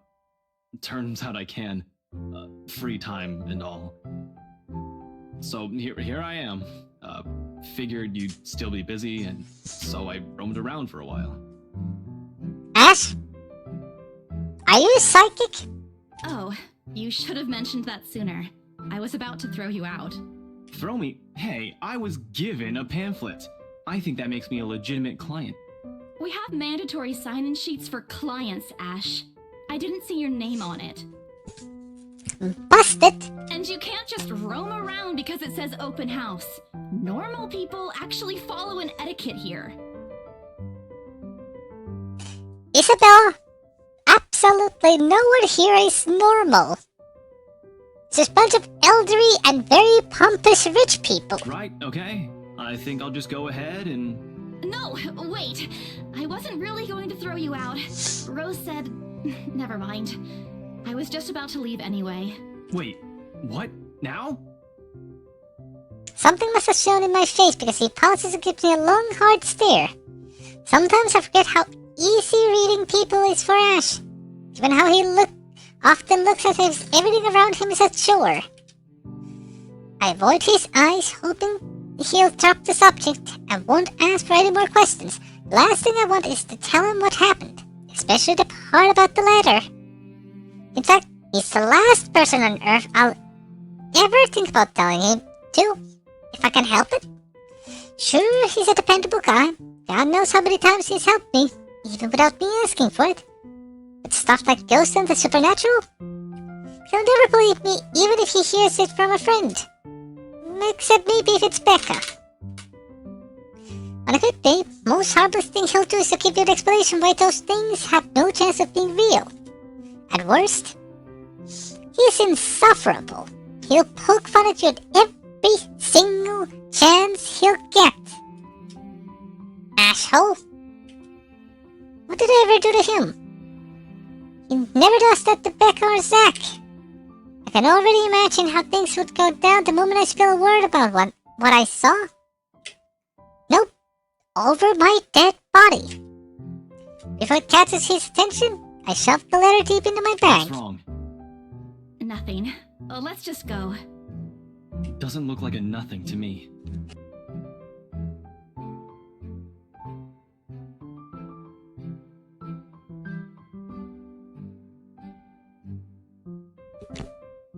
Excuse me? We still have Zach's movie tonight, remember? It's still early.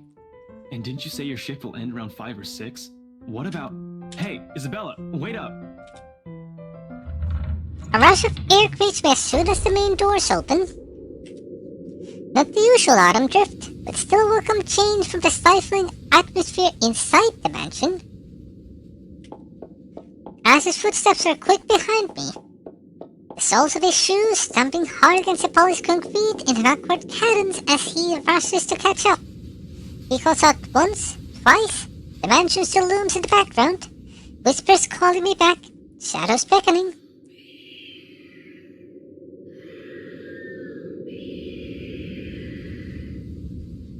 I don't look back. We spend the ride back to Luxburn City in a relatively quiet manner, with only a radio disjointed hum in the background to fill the silence. Occasionally, Ash will reach out to fiddle with it until the signal settles or is on a respectable volume, but otherwise, he doesn't say anything. Neither do I. However, if the furtive glances he's been sending my way are signs, I know there are things he's been itching to ask since we left the mansion. I keep my eyes trained at the passing scenery outside. The small hopes that disinterest will dissuade him. Here. All of a sudden, he tosses something at me from a small compartment on his side. Hits me cleanly in the chin before I can make the move to catch it. A small package makes a soft landing on my lap instead. Sorry. The glare I send him wipes the sprig of about to form cleanly off his face. He clears his throat, focusing his eyes on the road again. I swear, he did that on purpose. Ignoring him, I flipped the half-forgotten package on my lap. Say no to free food, but why are you giving away cereal bars? Oh boy! Energy bar chocolate cereal! My yangs! I want one! I always have one on my person, and you look like you're about to pass out back there. Have you eaten lunch yet? I didn't get a chance to deny it, because right on cue, my stomach rumbles loudly and an empty, gnawing feeling in my belly becomes noticeable. No surprise there, I did skip breakfast and lunch so I could catch Becca while she was on lunch break. I was hoping to get a small meal after. I guess with everything going on, I just forgot until Ash mentioned it. It's not like a hollow's feelings new to me, though. If anything, it's just one of the things I've gotten used to ignoring over the years, growing up. Thanks, I tear open the packets and start nibbling at the edge of the bar. Apart from the acknowledging nod, Ash doesn't say anything after the small exchange. For that, I'm thankful. After getting an earful from both Becca and Rose, it's nice to be able to sit down with someone who's not going to nag at you. How'd the open house go? The usual. We got a bigger crowd than normal because of the property's fame, but really no different from the typical open house. On second thought, it actually looks like a fancy party more than an open house. I've never felt so underdressed in my life. Weren't you there? I wasn't really listening. I should have asked someone to kick you out. No, you won't. And what makes you so sure? One, ever since you got assigned to this property, you've been freaking out about it. Rebecca's words, not mine. She's been complaining to me about how you talked your ears off, by the way. Two, despite your initial qualms about the place, you still took the job. Which brings us to three. It's been months since you last settled a deal, and you're short on money right now since you're back to your instant noodle diet. How do you even know about the last one? Becca told him. Rebecca. That's so. Anyhow, you're hellbent on selling the mansion. Even if someone you know personally is in the tour group, you aren't going to just kick them out. Every single person who went on your open house is still a prospective client to you. Even me. You couldn't afford it. He's not entirely wrong. Oh man, I walked right into that one, didn't I? I hate you. I really hate you right now. His answer is a small laugh. The kind of screams, I'm right, I told you so.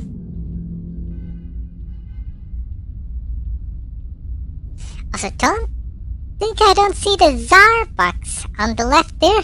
I'll have you know that there's already someone who's extremely interested in this property. So even if you expressed any sort of interest in it, I don't think they'd be willing to let you have it. Too bad. Provided I didn't botch it with the rights. Why, of all times, did I have to show up like that? In the front of an important customer, no less. I owe Rose a big apology. I hope she likes free donuts. You don't seem too happy about it. I am happy. Doesn't this look like a happy face to you? Really? And here I was thinking you found another one stuffed in the sofa. Remind me of the noodle incident. Or is it the wardrobe this time? He meant that as a joke. But how close it is truth made my blood run cold and my own heartbeat as a heavy weight in my chest. All at once, the letter in my back feels a whole lot heavier, burdened by my own guilt and apprehension. Yeah, well, things happened. Stuff the right couple might not be pleased about. No need to make a fuss about it. It's normal in the business. You made them angry? Not angry, just stuff happened. Like? Things. Did they do anything? Your clients, the Wrights, was it? I can't answer that. At least not without revealing everything that took place in the attic. I don't like lying. Change the subject. Keep asking me about my work, yet you haven't said a single word about yours. Hey, look at that. Relationship up. That's not fair. Both you and Zach have literally disappeared off the face of the earth. An over exaggeration, but changing the subject to something else is still better than outright lying to him. Exactly. Besides, it never works with him. I'm not sure if it's because I'm just bad at it, or because he's just really good at his job. Also, just a second.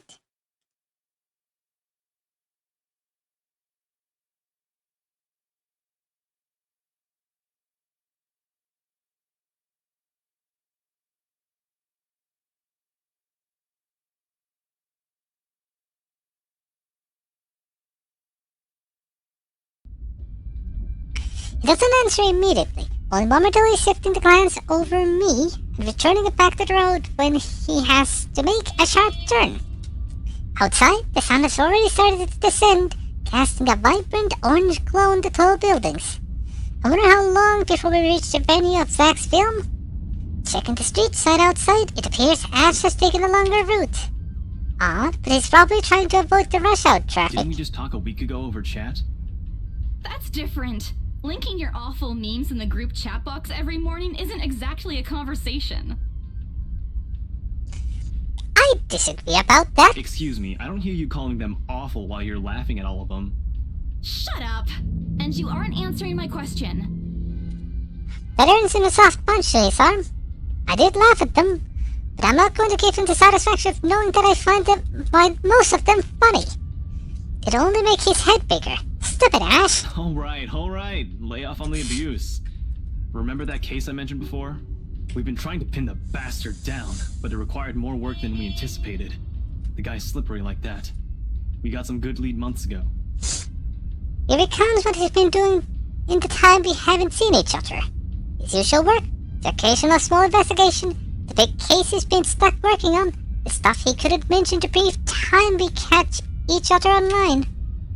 Although most of it are trimmed down version, only things he can tell. He has always been careful about that. Even the way he spins his answers to my questions, just enough to satisfy my curiosity, but not enough to paint the whole picture. At one point, his voice takes on much strange tone when he mentions something about the Peck case, but I don't dwell on it much. That's normal, right?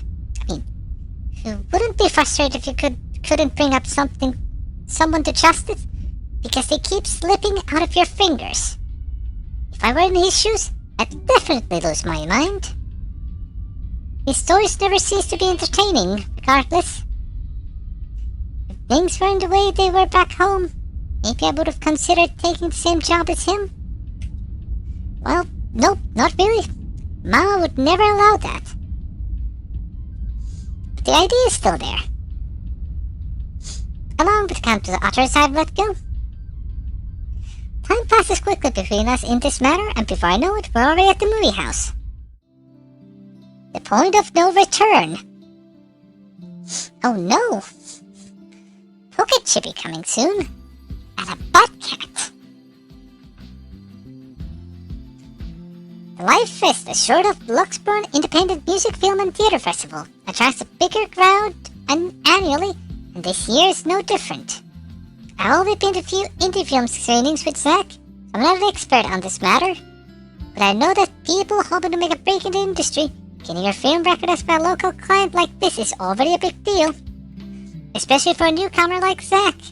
He hasn't even won an award, but just getting the confirmation letter has his for that festival committee wants to include his movie in this year's lineup, or they put a grin on his face for weeks. Speaking of the guy, he's impossible to miss. At 6 feet, he appears to loom over most of the moviegoers. With his large build and heavy voice, it's no surprise when people give him the white berth as they pass by. Well, I think which one you're talking about. It's often easier to mistake him as someone intimidating at first glance. I did, back when I didn't know any better. Ash did too, I heard. Once, early in their friendship. Oh, there's Zach! Yep, there he is. Hey, you guys! Long time no see! Zach's face lights up a smile of his own. He smiles towards us with careful steps, taking a significant effort to make himself smaller so as not to bump or accidentally hit anyone. Typical Zach. As he nears, Ash Cassidy raises his hand in greeting and... Sup, Z-Man, my main man. What's crack-a-lackin', my homie? The awkwardness that descends within the immediate vicinity of our small group is palpable enough. Somewhere to our left, a girl giggles, and only then do I become aware of my mouth hanging open. I'm almost amazed how Ash can say that out loud with a straight face. Almost. Considering his track record, I should be used to it by now. And Zach seems to be. Stop trying to act black, Ashton. And you're the only one who calls me Z-Man. There's fondness underneath his exasperated tone. If this were any other person, he'd likely be offended. But years of friendship and familiarity have made those words harmless to Otter's ears. Or at least, enough for both to take it in stride. It's been a while, Zach. I hope you didn't get into trouble again. Not much to get into trouble lately without you, I'm afraid. I'll let you know if something comes up, though. Nah, I ended up with Chicken Down stuck on me last time I agreed. I'd really love at least this year to pass without some sort of accident happening again. Hey, I take offense to that. It wasn't that bad. You really have no idea. A beat passes, and then Zach laughs. Hey, I'm kidding! You know you can always count on me. It's a story only the two of them are privy to. Every now and then, Ash will enlist Zach's help on something. Becca and I never found out the real deal with these adventures, as Ash calls it, and both aren't willing to tell due to some unspoken agreement. She insists that if it's Ash, it's likely not something illegal or life-threatening. I tend to believe her on that. Sometimes. Ah well, boys will be boys, I guess. I give Zach a small wave from behind Ash when his attention eventually turns to me. Bella! Huh? Rebecca's not with you. Is she still sick? A bit. But she's up and went to work this morning. You know she doesn't listen to anyone that's not Ash. Yes, she does. Why so defensive? No, she doesn't. You're literally the only person she'll listen to when she's feeling stubborn. And it's true. They've known each other for far longer than any of us in the group. Childhood friends and all. Don't worry, Zach. She's probably on her way here now. She promised she wouldn't miss your movie. Isabella! Oh, thank goodness. Speak up the devil. Without warning, a hand grabs me by the shoulder and turns me around. You're just in time. I have to lean back a little the way her face is almost invading my personal space. She places her hand on either side of my head to keep me still. She stares at me intently, concern filling her eyes. You're squishing my face. How are you? Are you all right? Why wouldn't I be? Rose called me earlier. Huh. Those 4 words tell me all I needed to know. Since I don't have my family living close by, and the only relative I have here works on the far side of the country, I gave my company Becca's contact number in case of emergency. I should have known Rose would have called her. I pushed Becca's hand away from my face. Although she lets go, her eyebrows remain drawn to get her. Oh, no, everything's good. Rose covered for me at work today. That's not what I'm talking about. How's your head? Side beam, Ash snickers. I fight back the urge to elbow him into place, off trying to avoid Becca's hand as she tries to reach out for the said area. I do my best to dodge her, all at once moving to hide behind Zack. Sorry for using you as a human shield, Zack. Oh, it's nothing. I just slipped off a few steps on my way down. I blacked out for a few seconds and had a minor bump, but it's just that. You blacked out? It's not something to brush off. Come on, at least let me check it. It's extremely minor. You wouldn't even know it's there. Isabella, this isn't a laughing matter. She did look pale when I saw her. Wow. Thanks a lot, Ashton, you traitor. I'll get you back for this. Just you wait. What? I'm just saying it as it is. If you mentioned this earlier, we wouldn't be having this conversation right now. I'm sorry. Saw her? Yeah, they arrived together. Bella looked fine to me then. I don't know. Something crosses Becca's face, but it's gone before I can figure out what it is. Oh, that's good. At least she didn't have to travel alone, right? At least. Good. Huh? See? I'm okay. I wouldn't be here if I wasn't. And I don't want to miss Zach's film. We can always watch it some other time. Sorry, Zachary. No, it's good. But you guys should really keep it down. We're starting to attract some attention. Oh no! It's the premiere! The premiere's different. Right, Zach? I shoot him a pleading look. Zach's a sensible guy. He'll understand. Please Not understand. Really. But Rebecca has a point. In the end, I think it's your call. Oh, for heaven's sake! Please, Becca. I really don't want to miss it. You're not missing it. Oh, we're just moving it on a different day so we can have a... Look, you guys. Ash's loud sigh expectantly cuts through the conversation. He's pinching the bridge of his nose as he speaks, something he usually does when he's getting If impatient. she says she's okay, then there's nothing we can do about it. It's not like we can stop her either. Besides, she's still acting like the same old Isabella to me, if she can still run around like that. Why are you taking her side? I'm not. But if she wants to watch Zach's movie with us, I'm not going to stop her. She's probably the one looking forward to it the most. Ash, that's...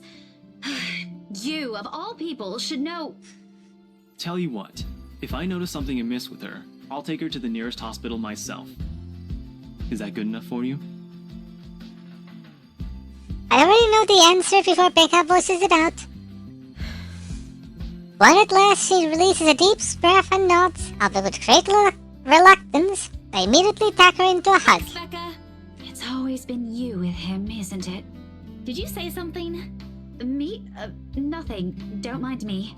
If you say so. Okay, guys, showtime's close, so I think I'm gonna get us some snacks. My treat. And then let's head inside. Anyone here has a smaller bill? I I think I do. Hold on. Oh no. I pull myself from back to get the wallet from my back and... What's this? You dropped the ladder, you fucking idiot! It's already in Alistair's hand before I can even react. Behind him, Becca and Zack are both giving the piece of the work with an intrigued look. Let me check. Let me check.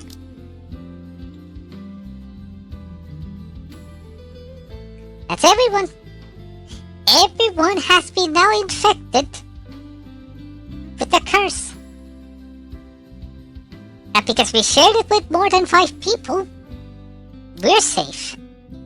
So I think the game, what's going to happen with the game, we are going to have to try to keep our friends alive while we are cursed to being not cursed and dying.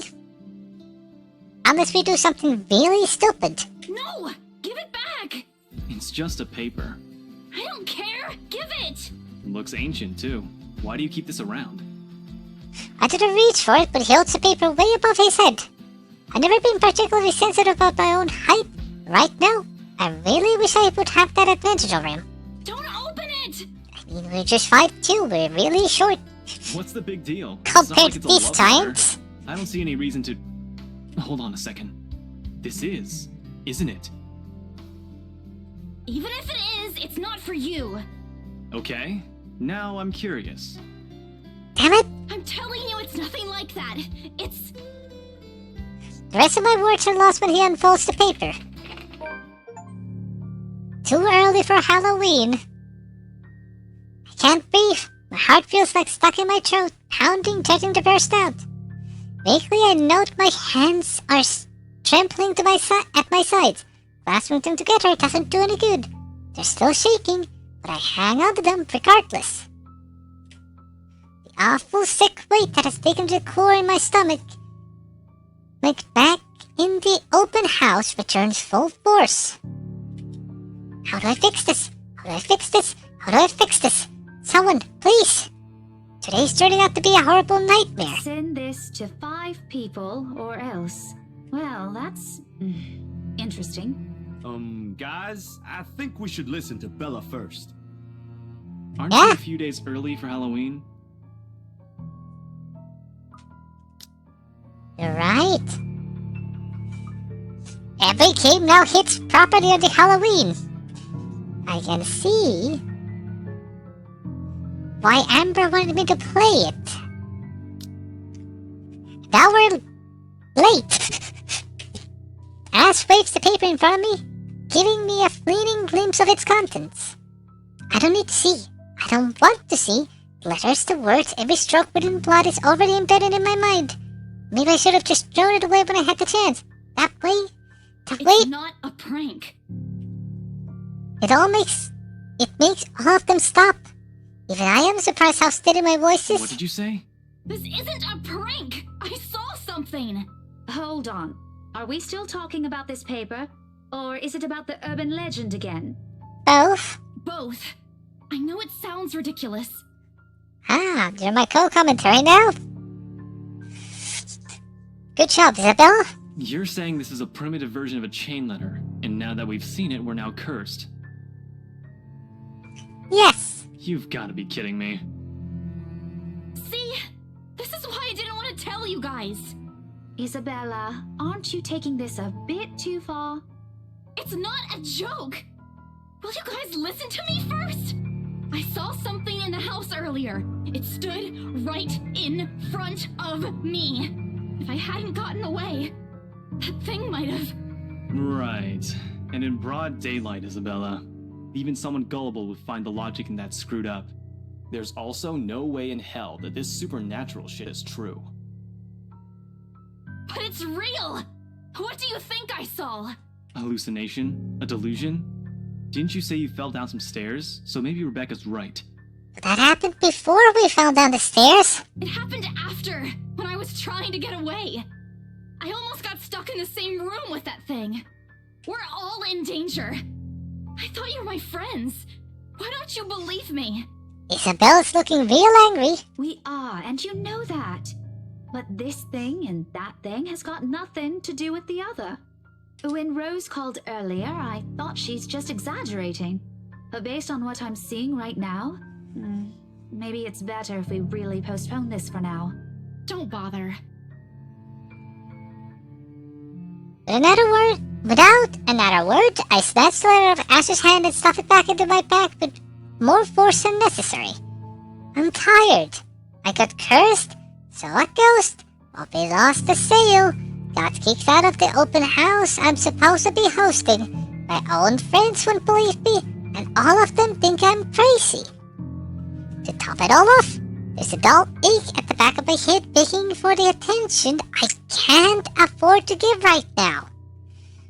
Honestly, there's only so much a person can take within a single day.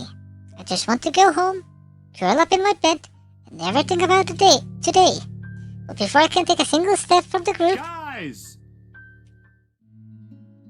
Zack rarely ever raises his voice even there's a point he wants to drive home, and hearing him take that tone completely throws me off.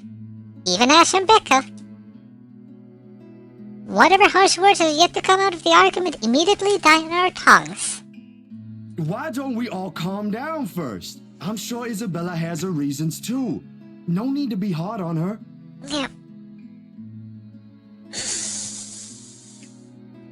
And hey, ain't this supposed to be a happy get-together? We haven't seen each other for months. I'd really love to know what y'all have been up to.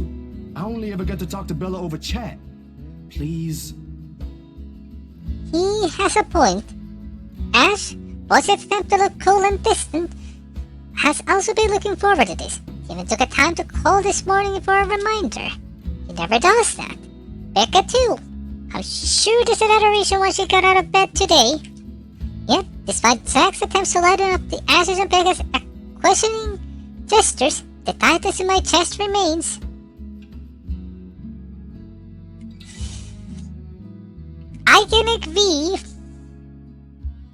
I can certainly agree on Zack being a real... what's the term? Papa Bear? I think it's the term we're looking for.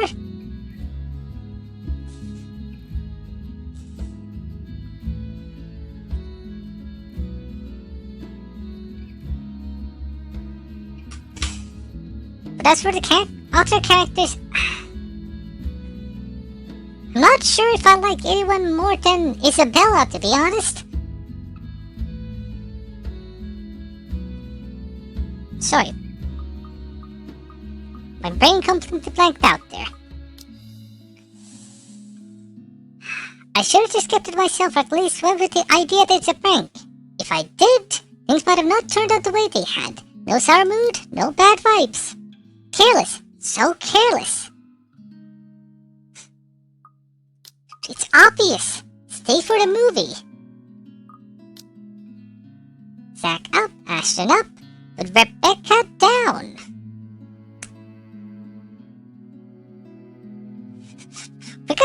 Rebecca's gonna hate us by the end of this. The other day, I'd excuse myself and go straight home. But this is something special to Zack. Something he worked up so hard to bring to life. I should know better.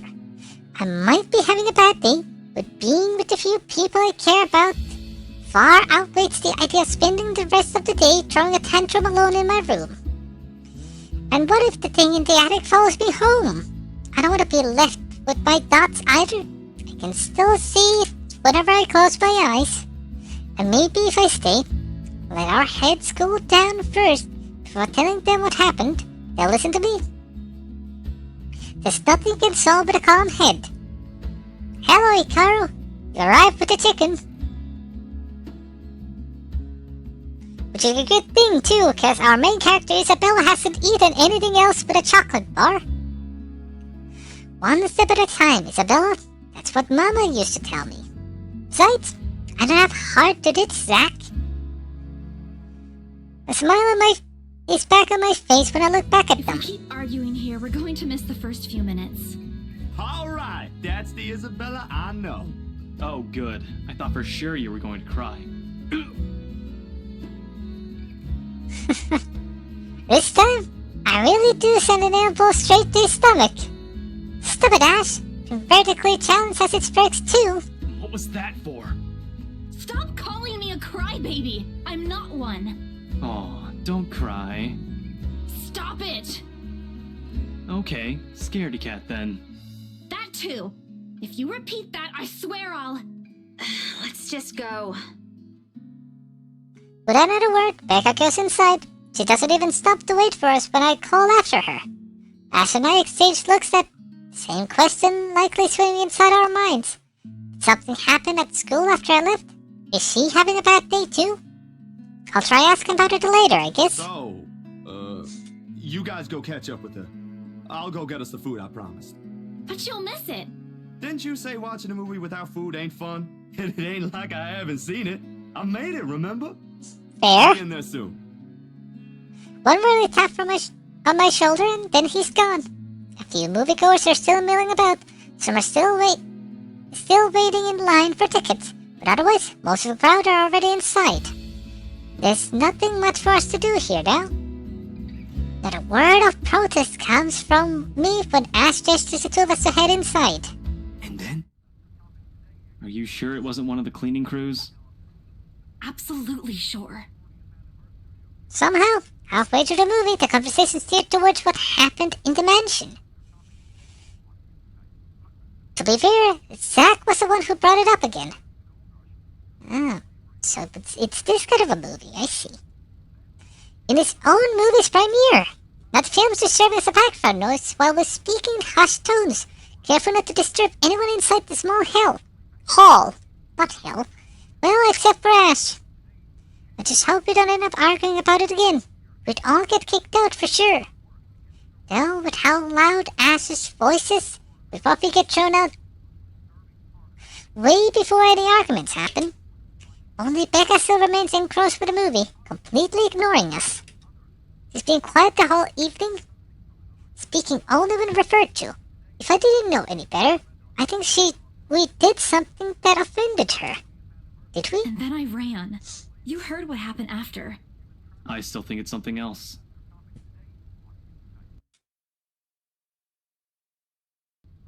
It was standing right in front of me, Ash. He's one of the smartest people I know, but geez, he should learn to listen. Plus, he didn't say he doesn't believe in these things. Why is he in this conversation again? I heard what you said, but it's a small room. There are a lot of things someone else could have done there without your knowledge. If I could see it up close, maybe I can... I am not going back there. Ain't that a problem if you're hosting an open house? Yes, it is. Rose does the first floor tour. I ain't sure ghosts can be restricted to one room, Bella. It depends on the type of the ghost. There are no ghosts, Zach. Stop putting useless ideas in her head. Ash, shut up. Yeah, but I was thinking, maybe all the house needs is a blessing. Wasn't it left uninhabited for years? It's been 400 years, Zach. I don't think any kind of blessing is going to do anything. The only thing that would be a blessing is the place to be burnt down. Oh, the house did change hands over the years, from one distant relative to the Ermengardes to another. None of them bothered to live in it, though. It remained that way until its current owners decided to sell it. Why didn't I think of that? I didn't peg you as the religious type, Zach. Nothing like that, Ash. Who knows, though? It might bring something positive to the place. Wait a second. That's not a bad idea. I just don't know where I could find someone. You're not seriously considering his suggestion, are you?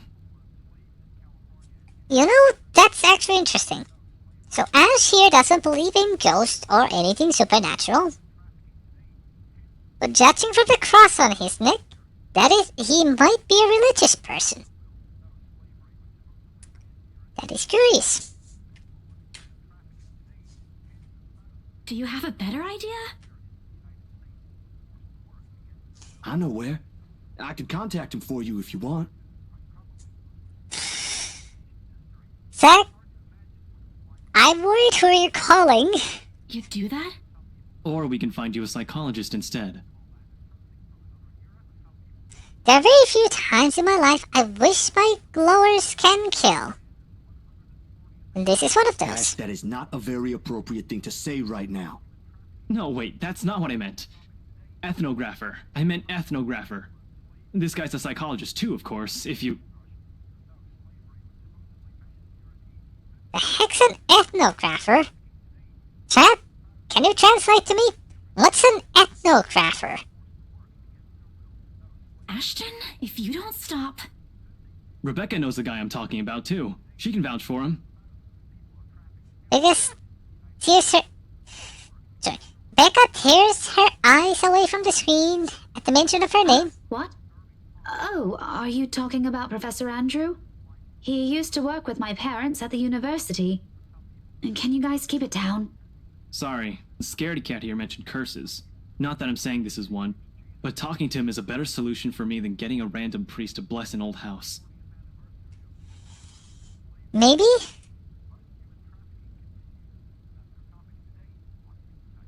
A person who studies different peoples and cultures with their customs, habits, and differences. Ah.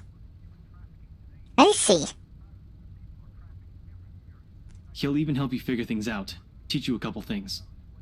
And probably put your fears to rest, since this looks to be bothering you a lot.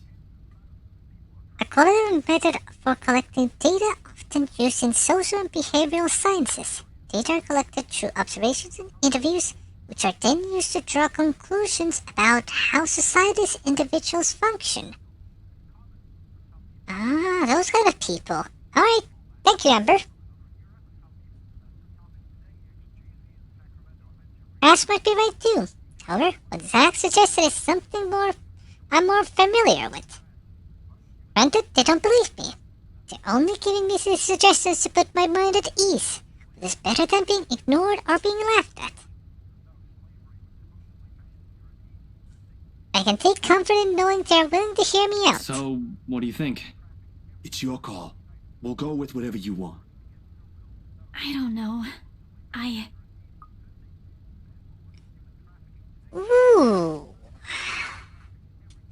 Now that's an interesting idea.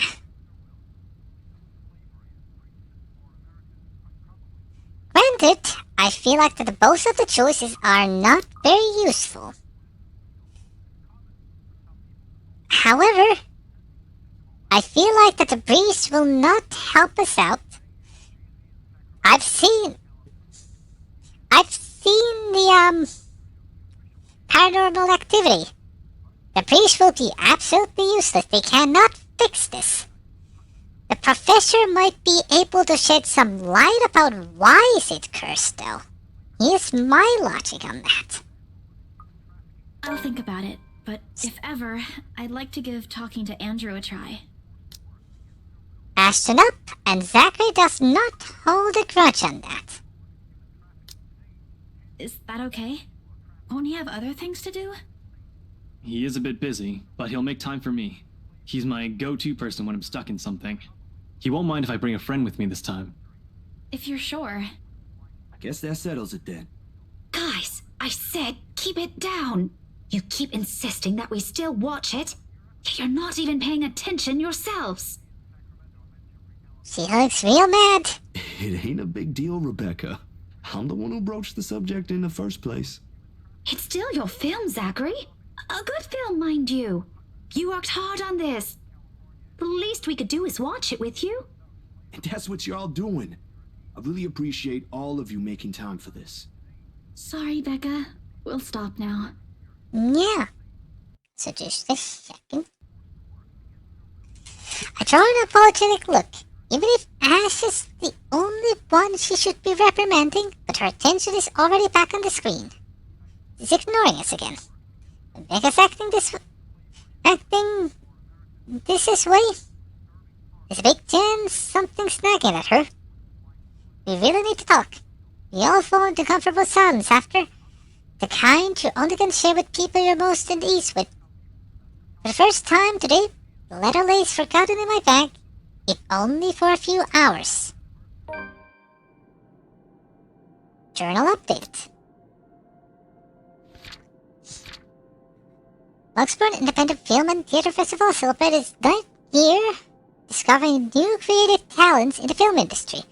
Included in the few showcase were Zachary Steele's Blue Farms, Dark Times of the Black British. Isabella Santos, Aston Frey, and Rebecca Gales were also seen amongst the crowd for its premiere. Who's the reporter making these informations? Who's spying on us? Night has fallen by the time we exit the movie house.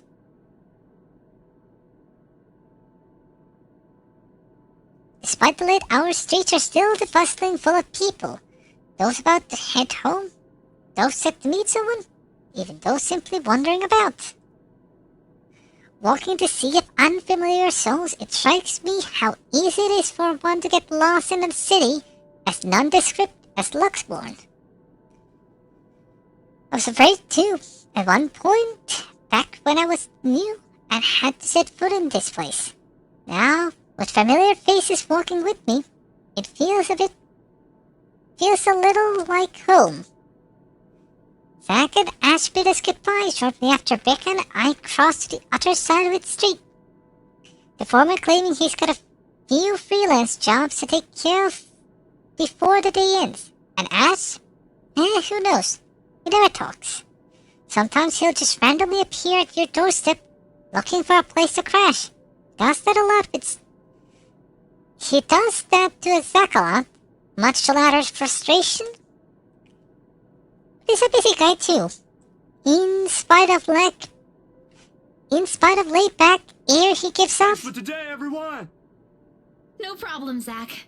I'm sorry for what happened earlier. Here we go again. Huh?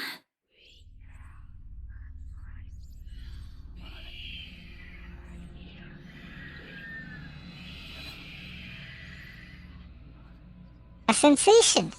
Cold, sickening, drowning, my chest tightening, beating become labored.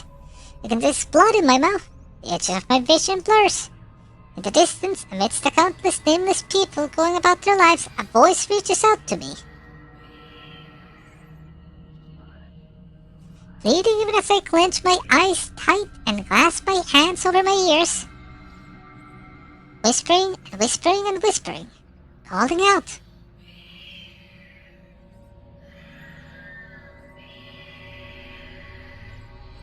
No, not me. Somebody? Isabella? Earth to Isabella? At her voice, the whole world suddenly snaps into place. The murmurs gone. With open eyes, Becca rides a eyebrow at me in question. Weren't you listening? Are you coming with me? Oh, yeah. Just... Okay. Sorry. I spaced out. You always do that. I follow her without complaint, but not before sneaking a glance at the far end of the street. Where the voice came from, another set of eyes might be staring at me. Nothing. It's only Zach and Ash watching over us as we head back to where Pekka parked her car. If I'm expected to see something or someone there, I try not to let it show. Try not to think of the tiny pinpricks of fear crawling at the pit of my stomach. See you guys some other time. Yeah. See ya. Another glance, with a final wave, we go off our own ways. I don't know what I saw. I don't know what I heard. I don't want to know. And if this is what would help me sleep tonight, what would give back the normalcy in my life, then so be it. Next day. Also, chat, has anyone heard from Kat today? Darkness closes around me, grasping, pulling, engulfing me. The ground caves in and without warning, I'm falling. My eyes snap open. Okay, let's look around. Some cute shirts, a cute plushie, a bat cat. There's some photos of us.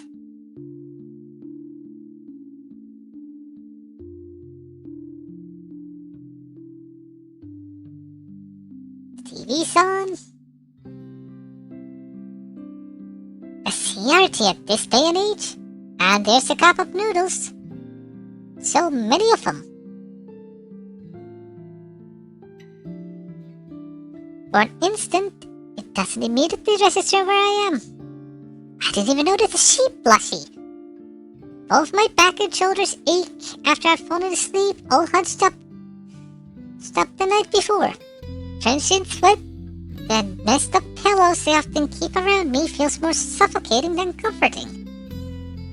I let my eyes adjust to the bright morning light streaming through my window and allow my breathing to slow down before untangling myself from the pile.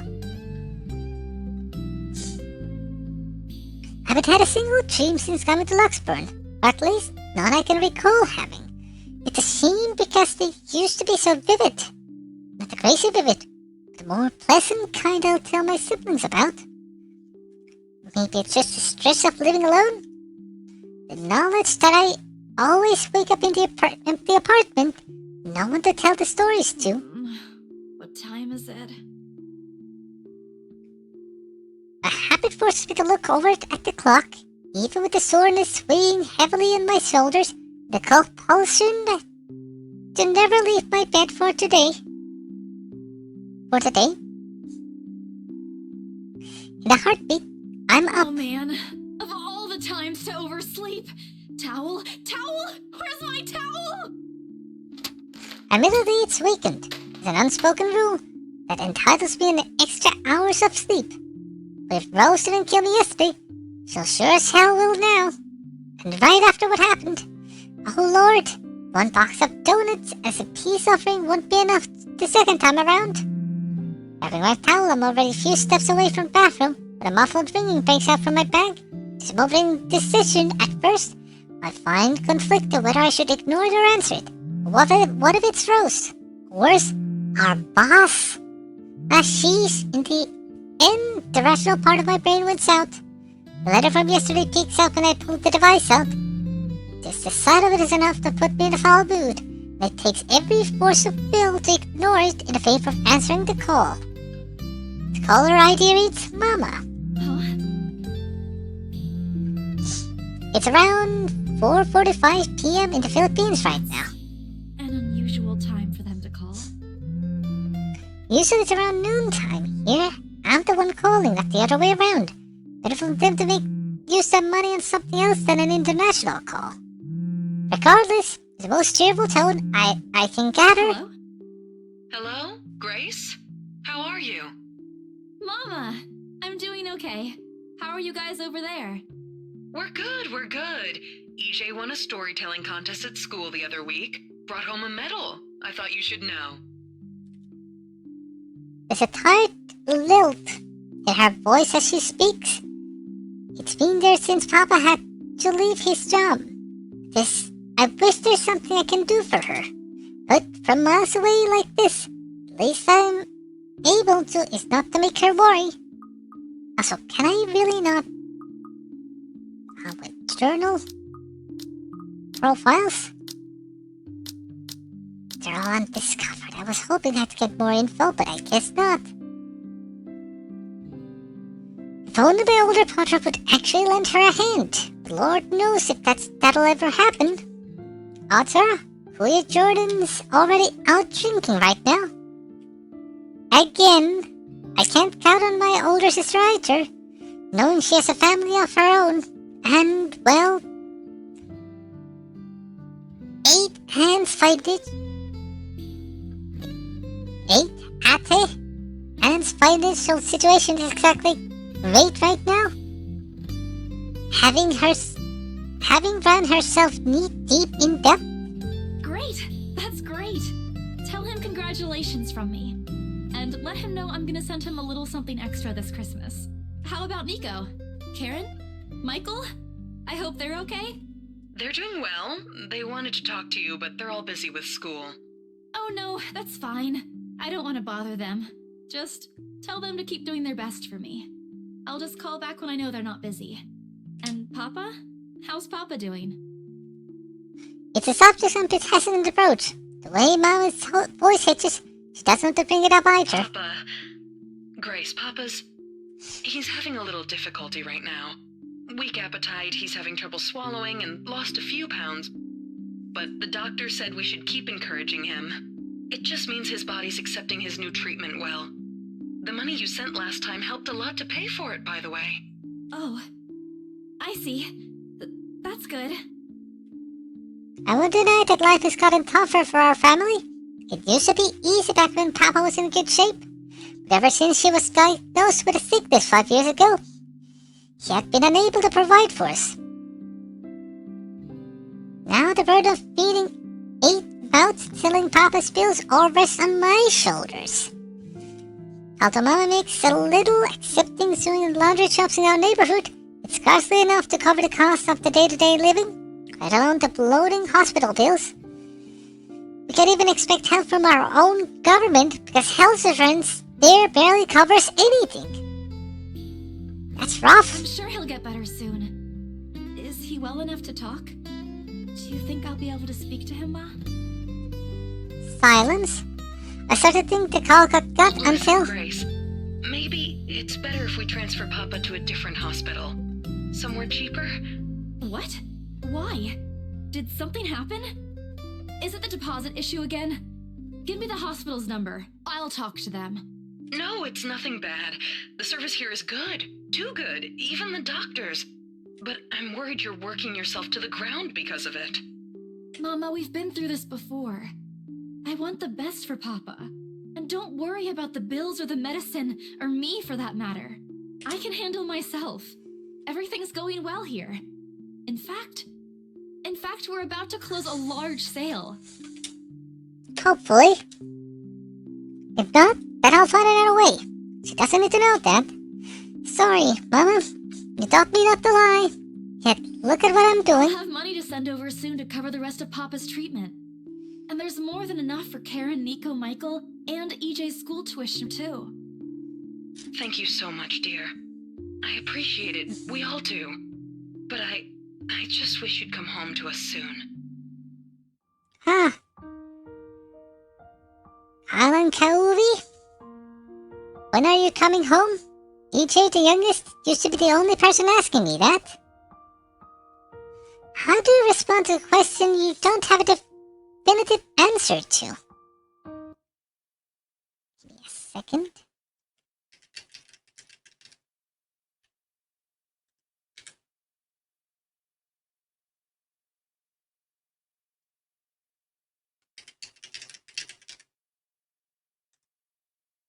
Right? 5 years later, and I still can't give them a straight one. I smile though Mama can't see it. I fight to keep my lips from quivering, my voice from shaking. She got enough on her plate as it is. No need to weigh her down with unnecessary concern, like the curse. Promise me you'll be there to welcome me when I do, okay? Of course. I'm sorry, Grace. I need to take this for a while. There's a small commotion at the other end, the sound of gates opening, the voice of a child, EJ, talking excitedly about this day at school, the tapping of feet on the floorboards as he runs. It's been years since I went home, but I can still picture the whole scene in my mind. How tall is he now? Are the neighborhood kids bullying him, not that I'm not around? Did Mama rearrange the furniture in the living room again? What are they having for dinner today? I miss them. I miss them so much. It's okay, Ma. I need to go too. I've got work today. I'll call again soon, alright? On a Saturday? Oh, never mind. Take care of yourself, dear. I love you. I love you. Bye. It ends with a soft click, leaving half-truths and empty promises hanging in the air. Isabella received an unexpected call from her family back in Philippines. An emotional moment, her mother informed her of her father's deteriorating condition despite treatments. Nonetheless, the young woman assured her and continued to work hard to be able to support all of them.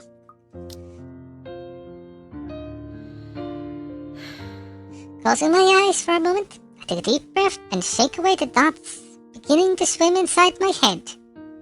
It's pointless to mull over these things right now. Okay, Isabella. Time to get that mansion sold. Unfortunately, before I can take a single step away from my phone, it rings again. No doubt Mama forgot to say something. Did you forget anything? No, it's just Rose. Excuse you? I'm too young to be your mum. Are you still sleeping? Hold on, never mind that. Get yourself in the office. Hurry! Office? What about the open house? Oh no. Is it Sir John? Did he hear about yesterday? Am I in trouble? Oh god, oh god, oh god! I'm gonna get yelled at, aren't I? What do I do? I'll buy you an extra box of donuts if... No, it's nothing like that. Will you calm down? Get yourself here, alright? I'll tell you everything then. There's a telltale tune of several feet shuffling against the wooden flooring and an indistinct yelling in the background before Rose cuts the connection. That isn't in any way comforting. There's enough reason for me to hastily discard my phone and finish my shower in record time. I make it to the office within 20 minutes of leaving my apartment, completely disheveled and out of breath. A feat, if I take into account my usual travel time. Routine clamor, come to the Briar Realty Corporation Luxburn office, reach me as soon as my foot crosses the threshold.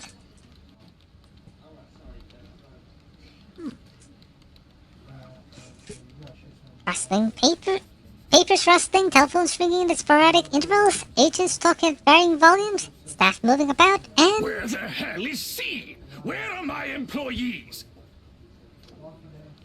What the actual fuck, guys? Of all the times to disappear without notice.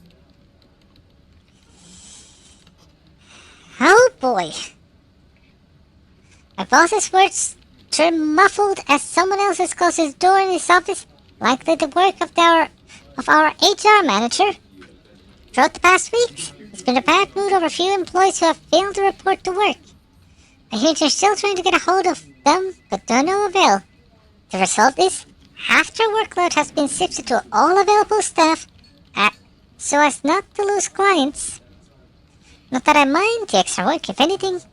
It means I have more to send to my family back home. Although the rumors of a branch closure are circulating because of this is indeed a bit worrisome. The bag barely touches the top of the table when Rose pulls me aside. Here, I need you to help me with these papers. If you could also get these signed and photocopied before lunch today, that would be great. One after another, she tossed a bunch of paperwork in my hands without explanation. When the page flutters away from the top of the pile, I lean down to pick it up, my eyes scanning the top of the page as I straighten.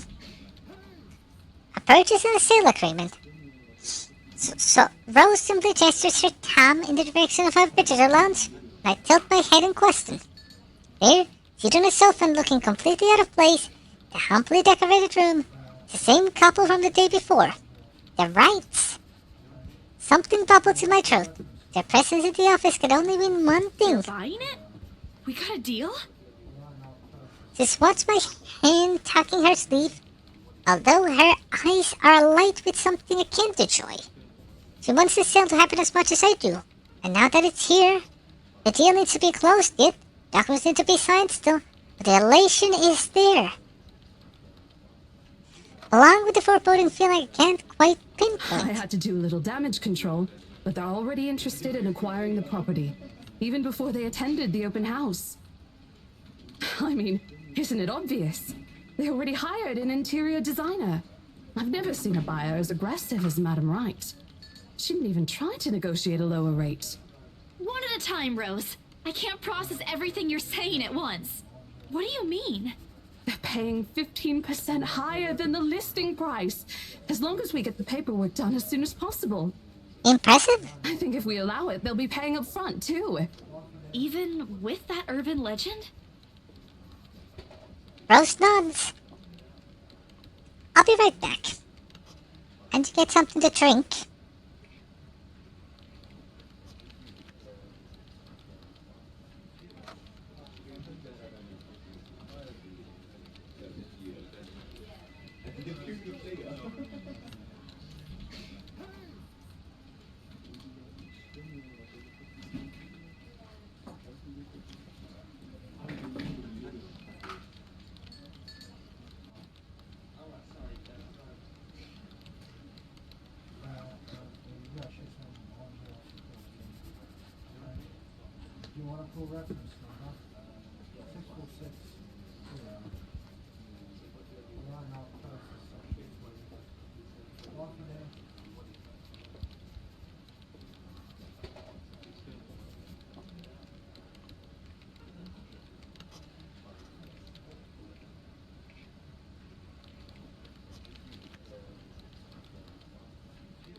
Here we go, just a second.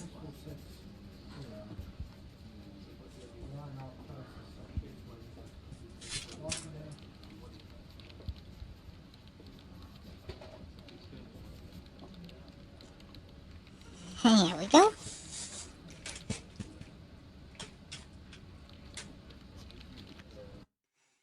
Still nothing from Cat. So I think she might not be streaming today.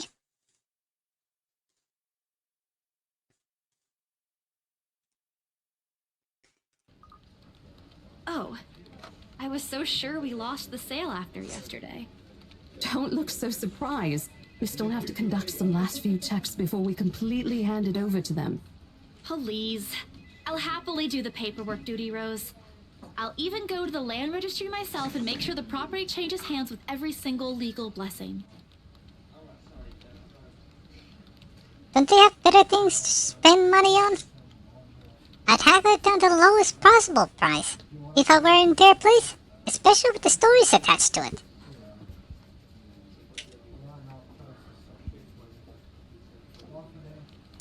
Not that my opinion matters one bit here. We're just their agents who are going to receive the hefty commission after all. Nothing more. Rose gives me a pat on the shoulder, signaling that she's heading back to them, and an unspoken instruction for me to follow after I'm done. It doesn't take long for me to finish what work she left me. In fact, having our boss sign the agreement is the easiest, since it has to put him in a better mood to the entire office relief. Ma'am Hannah calls me over for the moment she notices my presence at the lounge door.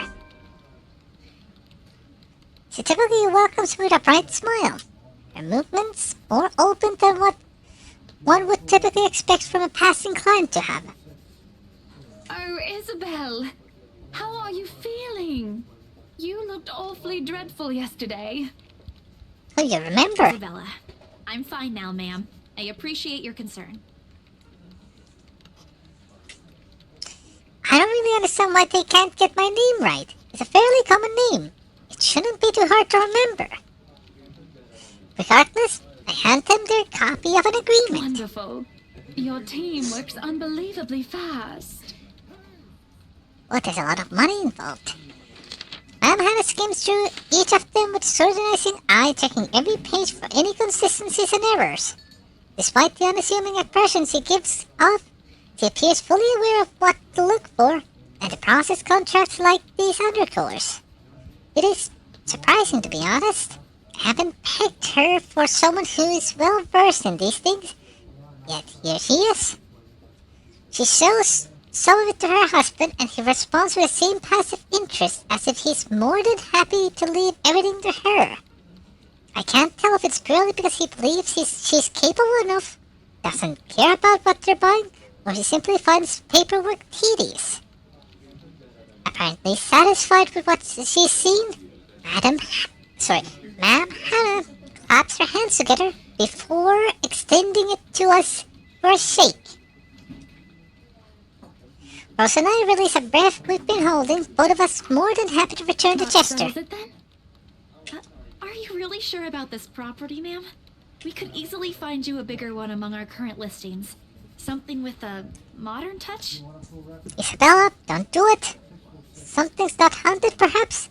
Rose shoots me with a warning glance that says, don't make a scene. We're almost there. Of course, why wouldn't I be? The house is absolutely perfect, isn't it, darling? A helipad would still be a nice addition. Yes, well, we'll get there eventually, love. As I was saying, if your partner had the documents yesterday, we would have bought it right there immediately. Shame she didn't have it. Well, there's still a few necessary documents we need you to sign after, but we'll let you know once we have those finalized. We'll be handling the process for the rest, so don't worry about it, ma'am. Within a week, I hope. We still have a housewarming party to plan after all. You know how much thought should be put into those things. There are servants for that, darling. Love, wouldn't it be better if we handle it ourselves? A personal touch of sorts. It is our housewarming party and our new home. No more than a week, ma'am. Barring unexpected delay, of course. You can leave it to us. Excellent. Well then, I'll leave you two to it. It's been a pleasure doing business with you. Oh, and before we forget... She discreetly folds something into both of our hands and winks. A finger raised to her lips, demanding our silence. I know both of you worked hard on getting us this beautiful mansion. I guess working with rich people is sometimes useful. Did I mention we reward our people generously? But this is... Ma'am, I can't accept this. Don't you worry, darling. It's a small thing coming from us. Consider this your bonus for a job well done.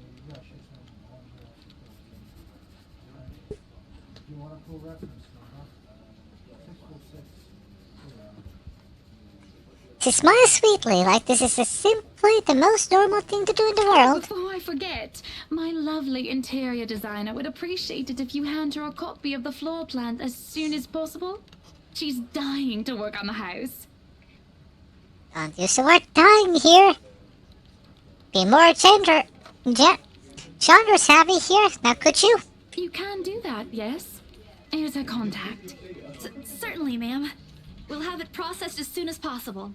I knew I could count on you, lovelies. I hope to see you two soon so we can get this closed. Just like that, transaction's over and done, but a month still reeling over even after they left. Other agents would kill to have clients like them. A part of me feels lucky about the fact. No lengthy negotiations, no sudden change of minds, just talk, signatures, few handshakes here and there, and we're done. The other part? A second ago, we sold 100 properties to innocent clients. Sure, the commission's big. Big enough to continue funding Papa's treatment, hospitalization, big enough to pay for all 4 of my younger siblings' schooling. Heck, it'll keep me away from the instant noodle diet for months. I'd have to go back to the mansion as well. As the deal's closed, much of my salary is relief. But knowing that something is in there, and we gave it a good couple despite that, hey, they insisted. Whatever happens there is now on them. Oh, Isabella, the things you do to sell a house and get money. Papa won't be happy with that. At least I have good news to tell next time I call home. The little lie I told Mama this morning isn't a lie anymore. There's something. You can say that twice. So how does it feel? How does what feel? Your first big multi-million-pound sale, silly. I know you've been with us for years, but this has got to be memorable for you. Memorable is an understatement, Rose. Come on, show some enthusiasm. They gave us a bonus, too. Aside from the commission and the other bonus boss promised.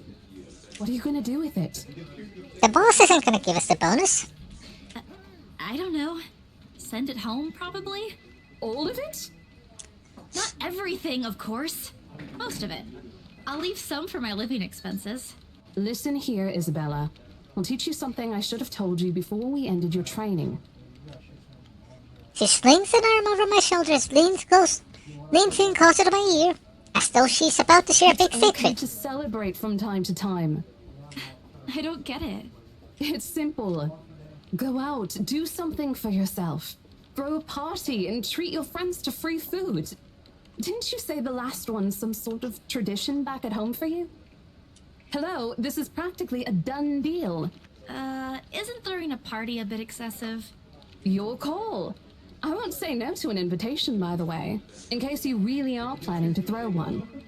A few drinks would be nice too, thank you very much. Oh, you just want to party yourself. I see where this is going. I don't think my apartment's big enough for that. You could always move? Bloody hell, you're working in real estate. I think I'll pass. That's too much of an unnecessary expense for me. But I did promise Becca free lunch in case the sale goes well. You go do that. Hold on a sec. She removes herself to answer the phone on the desk. Her tone shifts from playful to professional in a span of few Today? seconds. Not a problem, ma'am. I could bring you a copy of the contract if... Must be another client. Not so surprising there. She's one of the BRC's top agents, no matter how modest she appears. A saleswoman through and through. I, on the other hand, have very little knack for it. Of course I learned. Eventually. I had to. But someone else will, without a doubt, do a better job. Yep. That's how it works. That's how it works. Once, though, in a drunken stupor, Rose told me a story of what could have been. Years ago, wide-eyed, young, and brimming with the yet-to-be-fulfilled dreams and ambitions, she was a term or two away from a nursing degree. Out of courtesy, I never pressed on the matter further, but perhaps it's where the sense of fondness started, a small connection to the small experience in our respective lives. Of course, we both let us pass by.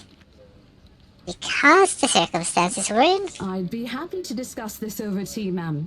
All right, I'll be there. Thank you. New client? Reassigned. Have you heard from Mark at all? Not since the first visit to the mansion. Why? No news from the HR yet? None at all. Boss thinks he ran away. Weird. I doubt it, though. He's too much of a wimp for that. There must be another reason. Who knows? Anyway, I've got to meet this one. I'll see you later. She throws a wave at her over her shoulder as she rushes out of the office. Lunchtime bell sounds shortly after, followed by a shadow of fellow agents also heading out to a much-needed break. Ordinarily, there's no need for me to go out, but oversleeping did allow me the luxury of packing my own lunch today. If one considers taking an instant noodle cup from my pantry, packing your lunch. Have to make a good on the promise I made for Becca, I suppose. Maybe invite Zack and Ash too? In the end, only Becca and Zack could come. Ash, on the other hand, couldn't be reached. All my calls went straight to his voicemail. He's at it again. Right here today, gone the next day. Oh well, he's lost. We'll agree to meet at a nearby cafe. Same one I frequent with Becca because it's cheap and they give away free bread around closing time. Look at these faceless people. Quaint, a little old-fashioned, that looks a wee bit out of place amidst the city's tall buildings, we love it all the same. Much like its facade, the interior carries an adequate charm to it. Vintage art pieces and row of shelves boasting an extensive collection of books covers the wall. It would have been nice to hang out here for an hour's on end, but even on the weekend, the place is still packed with people. Thankfully, Becca and Zack have only found seats and are engaged in some casual chatter when I arrive. It's strange seeing two of them without Ash accompanying the other. They've never been particularly close. Sure, they talk when they meet, laugh, the same things when there's something funny. But there's the distance. Kind born purely out of different interest. That, or Zack is simply afraid of Becca. It's not impossible, I wouldn't blame him if he is. He might be tallest in our group, but everyone knows that it means nothing against Becca's temper. Even I am a little scared of her. Becca! Well, you seem to be in a better mood today. What happened? I know that smile, Belle. Come on, still. Don't rush me. Let's order food first, okay? A waitress come by and take our order. A normal day, me and Becca would order a hearty serving of their special vegetarian stowies. Zack makes anything with a good helping of meat, sausages, or potatoes in it. But today's a good day. Great even. It's not wrong to indulge a little, right? Special. For the three of us. Even the person jotting down our orders looks surprised at the meal's choice today. She writes it nevertheless and leaves without a comment. Becca furrows her eyebrows, her mouth halfway open, ready to let loose what's likely a string of reprimands. Don't worry, it's my treat. The glare she sends on my way reminds me of the one I received from Mama when I prosecuted bullying my younger brother 18 years ago. Naturally, I never did it again after she made me apologize the next day. But Becca's far from being my mom. A small sheepish grin is enough to turn that frown into a defeated sigh. The food arrives in the middle of the funny story from Zach, when the rest of the conversation hold as we're each served our order. It isn't anything fancy.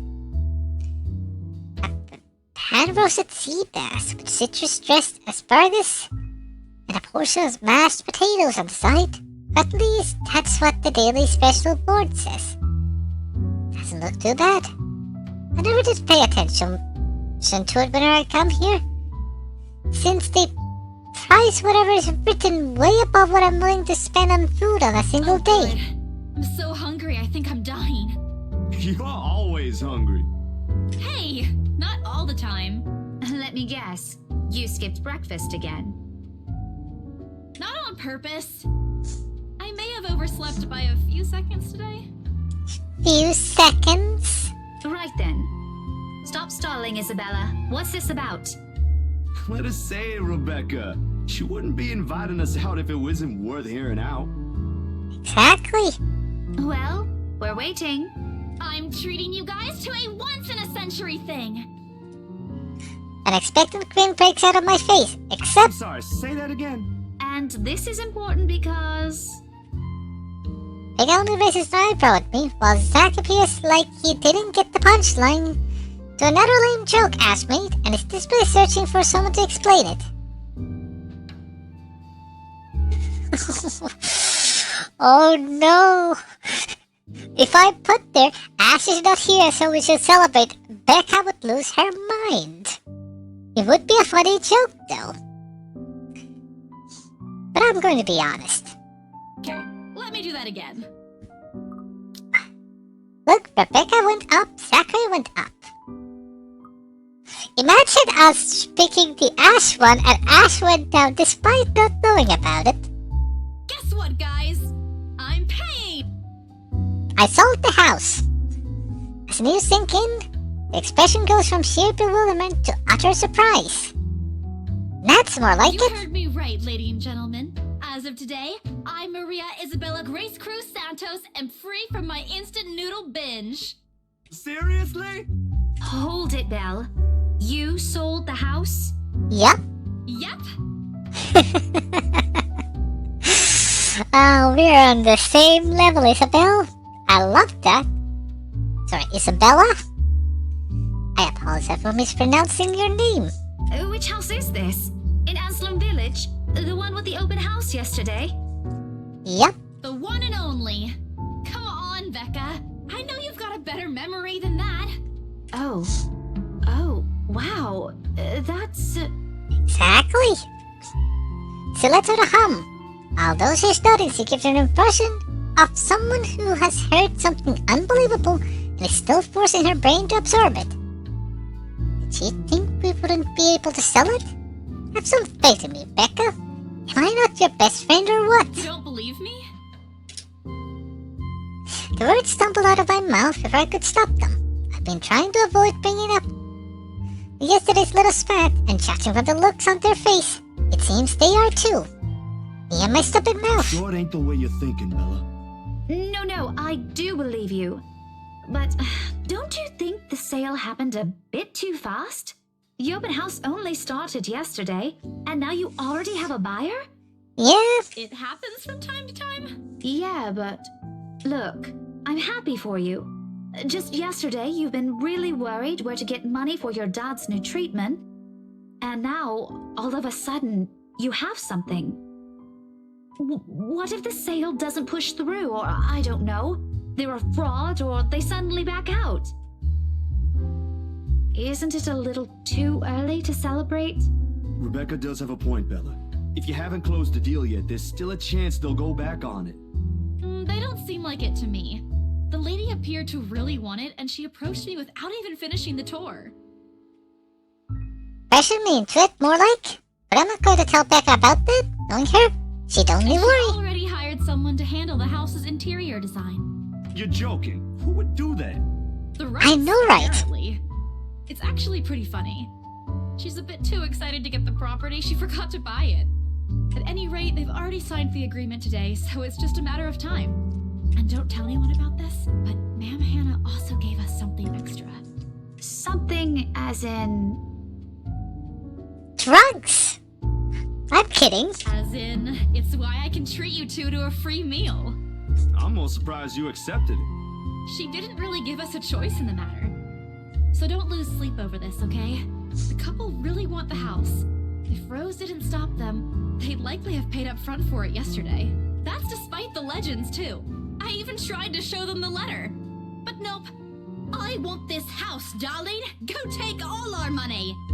You don't really think they'd believe that, do you? I'm pretty sure for them, those are just rumors as well. No one is that superstitious in this day and age, Belle. Fair? Well, there's you. Hey! Right. You know what? I'll just eat all of these by myself. I begin to gather the plates to my side, the food in each still untouched. A laugh almost escapes my mouth with Zach's expression quickly changes to disappointment. Becca's hand interrupts me to set up to pull her plate closer to me. I'm kidding. Don't go all pouty on me again. I'm just concerned you'll get hurt if this doesn't happen. I know how badly you want to close this deal for your papa. I'm sure he's gonna be fine now, though, with the money. They don't know yet. I think I'll call them tomorrow. Let them know things will be easier. Mama said this morning he's showing progress with the new treatment, too. It's just a matter of time. I allow myself to smile, genuine and uninhibited. It's strange to talk about this with other people, even those who have known you long enough. But today, things simply feel a whole lot lighter with them here. Lunch passes in enjoyable fashion. A laugh here, a playful jab there, but most of it is spent on catching up and telling stories about whatever's keeping us busy these days. Something we couldn't afford to do the day before, taking into account what happened, even Becca surprisingly chatty. Is there something in the sea bass we ate? Zach, though, appears less energetic. While he's far from being a life of party, he's definitely the type to be quiet in conversation with his friends. Apart from few inputs, he's been silent the entire time. If Becca notices... Are you sure you're not feeling under the weather, Zachary? There we go. Huh? No, I'm okay. No worries, Rebecca. Doesn't sound okay to me. It's okay. I might be feeling a little bummed out today, but I'm sure this will pass.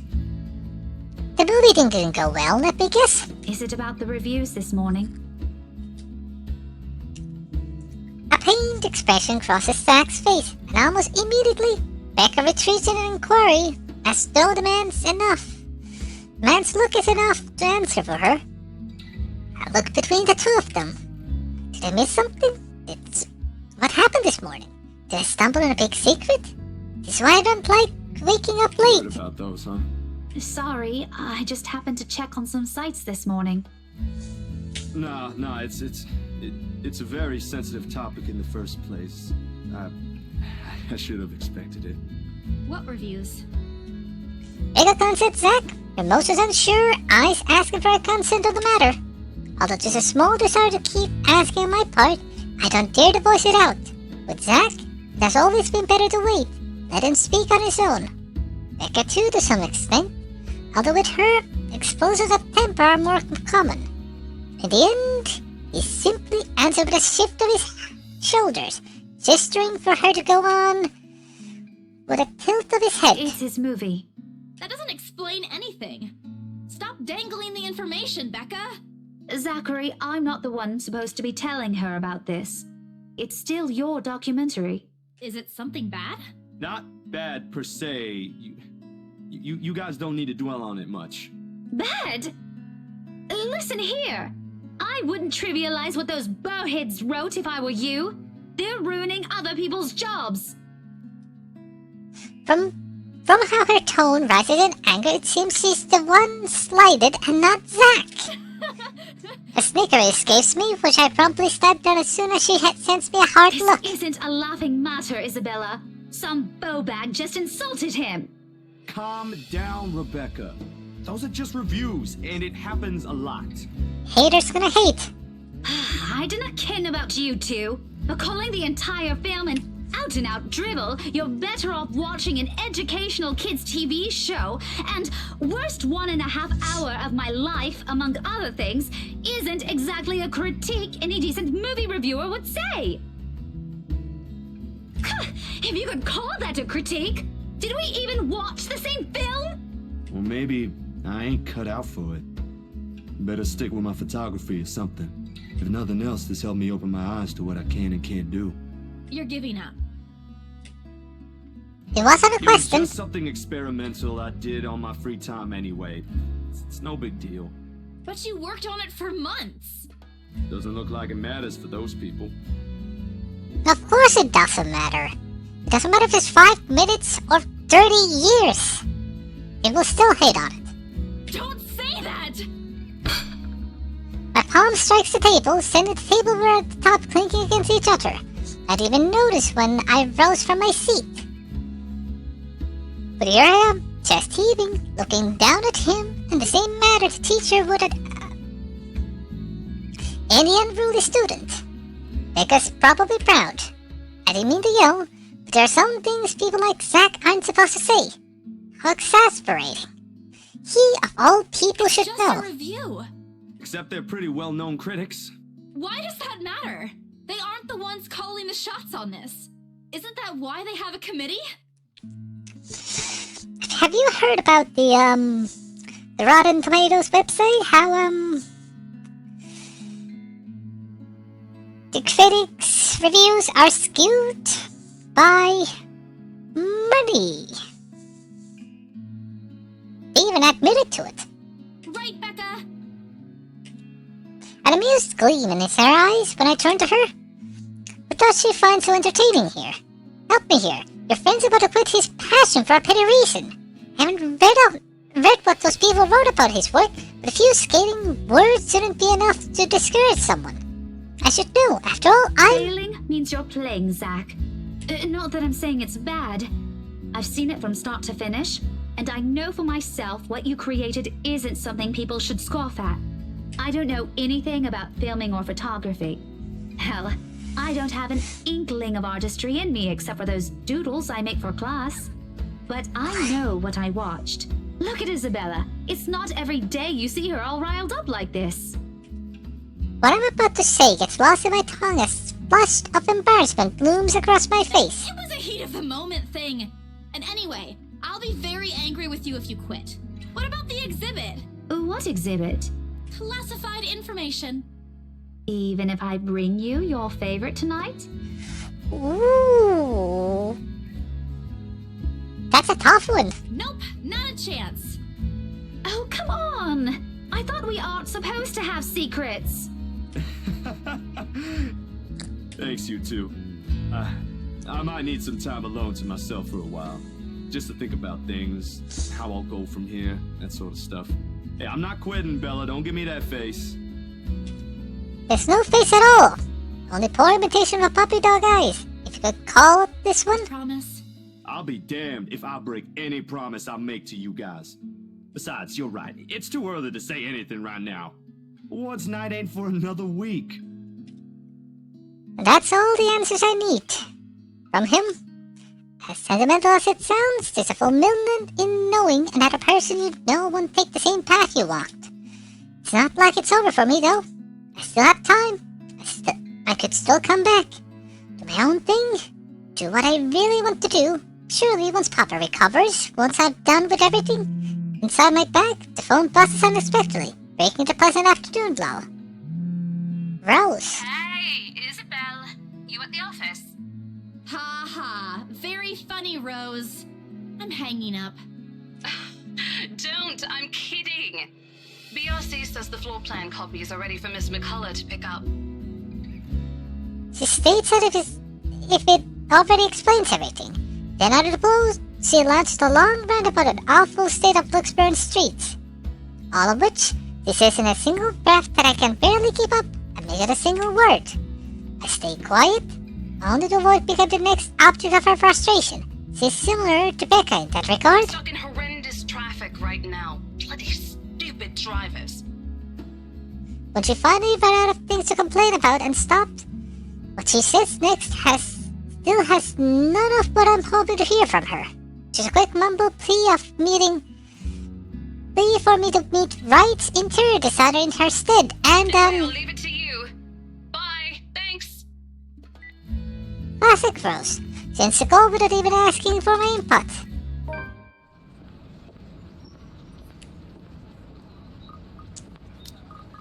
And I think I'm gonna stop here. We've gotten a fair bit of done here. And I'm truly excited. We're all gonna die. But that'll be for the next time. Also, I just noticed. It's a very tiny thing. Didn't anyone say anything about that?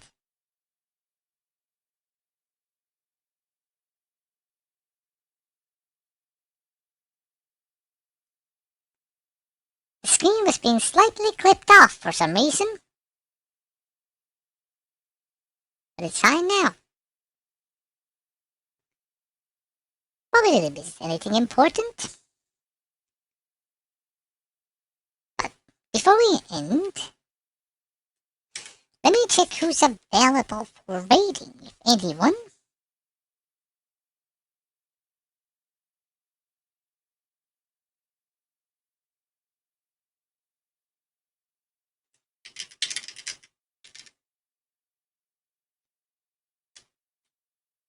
Wait a second.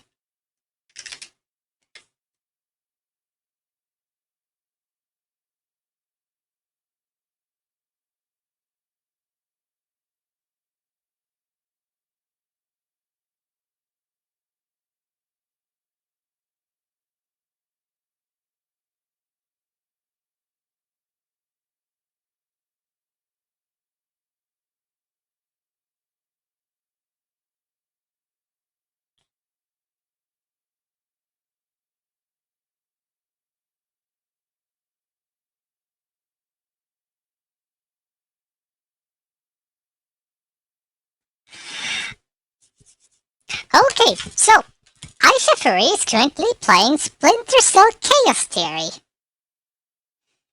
It's an amazing game.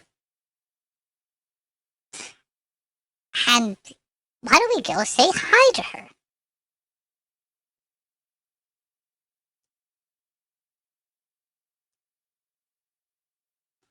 So, start the raid. And I'll see you all next time as we continue this interesting game.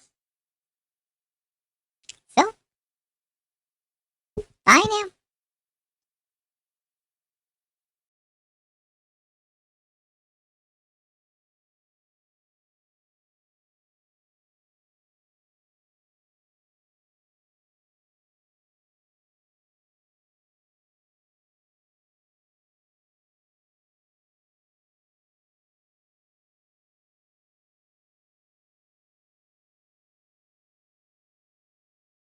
In the mission. Correction on that. Her raids are disabled. Either that or Twitch is misbehaving. Plan B. We're going to see Gozen instead.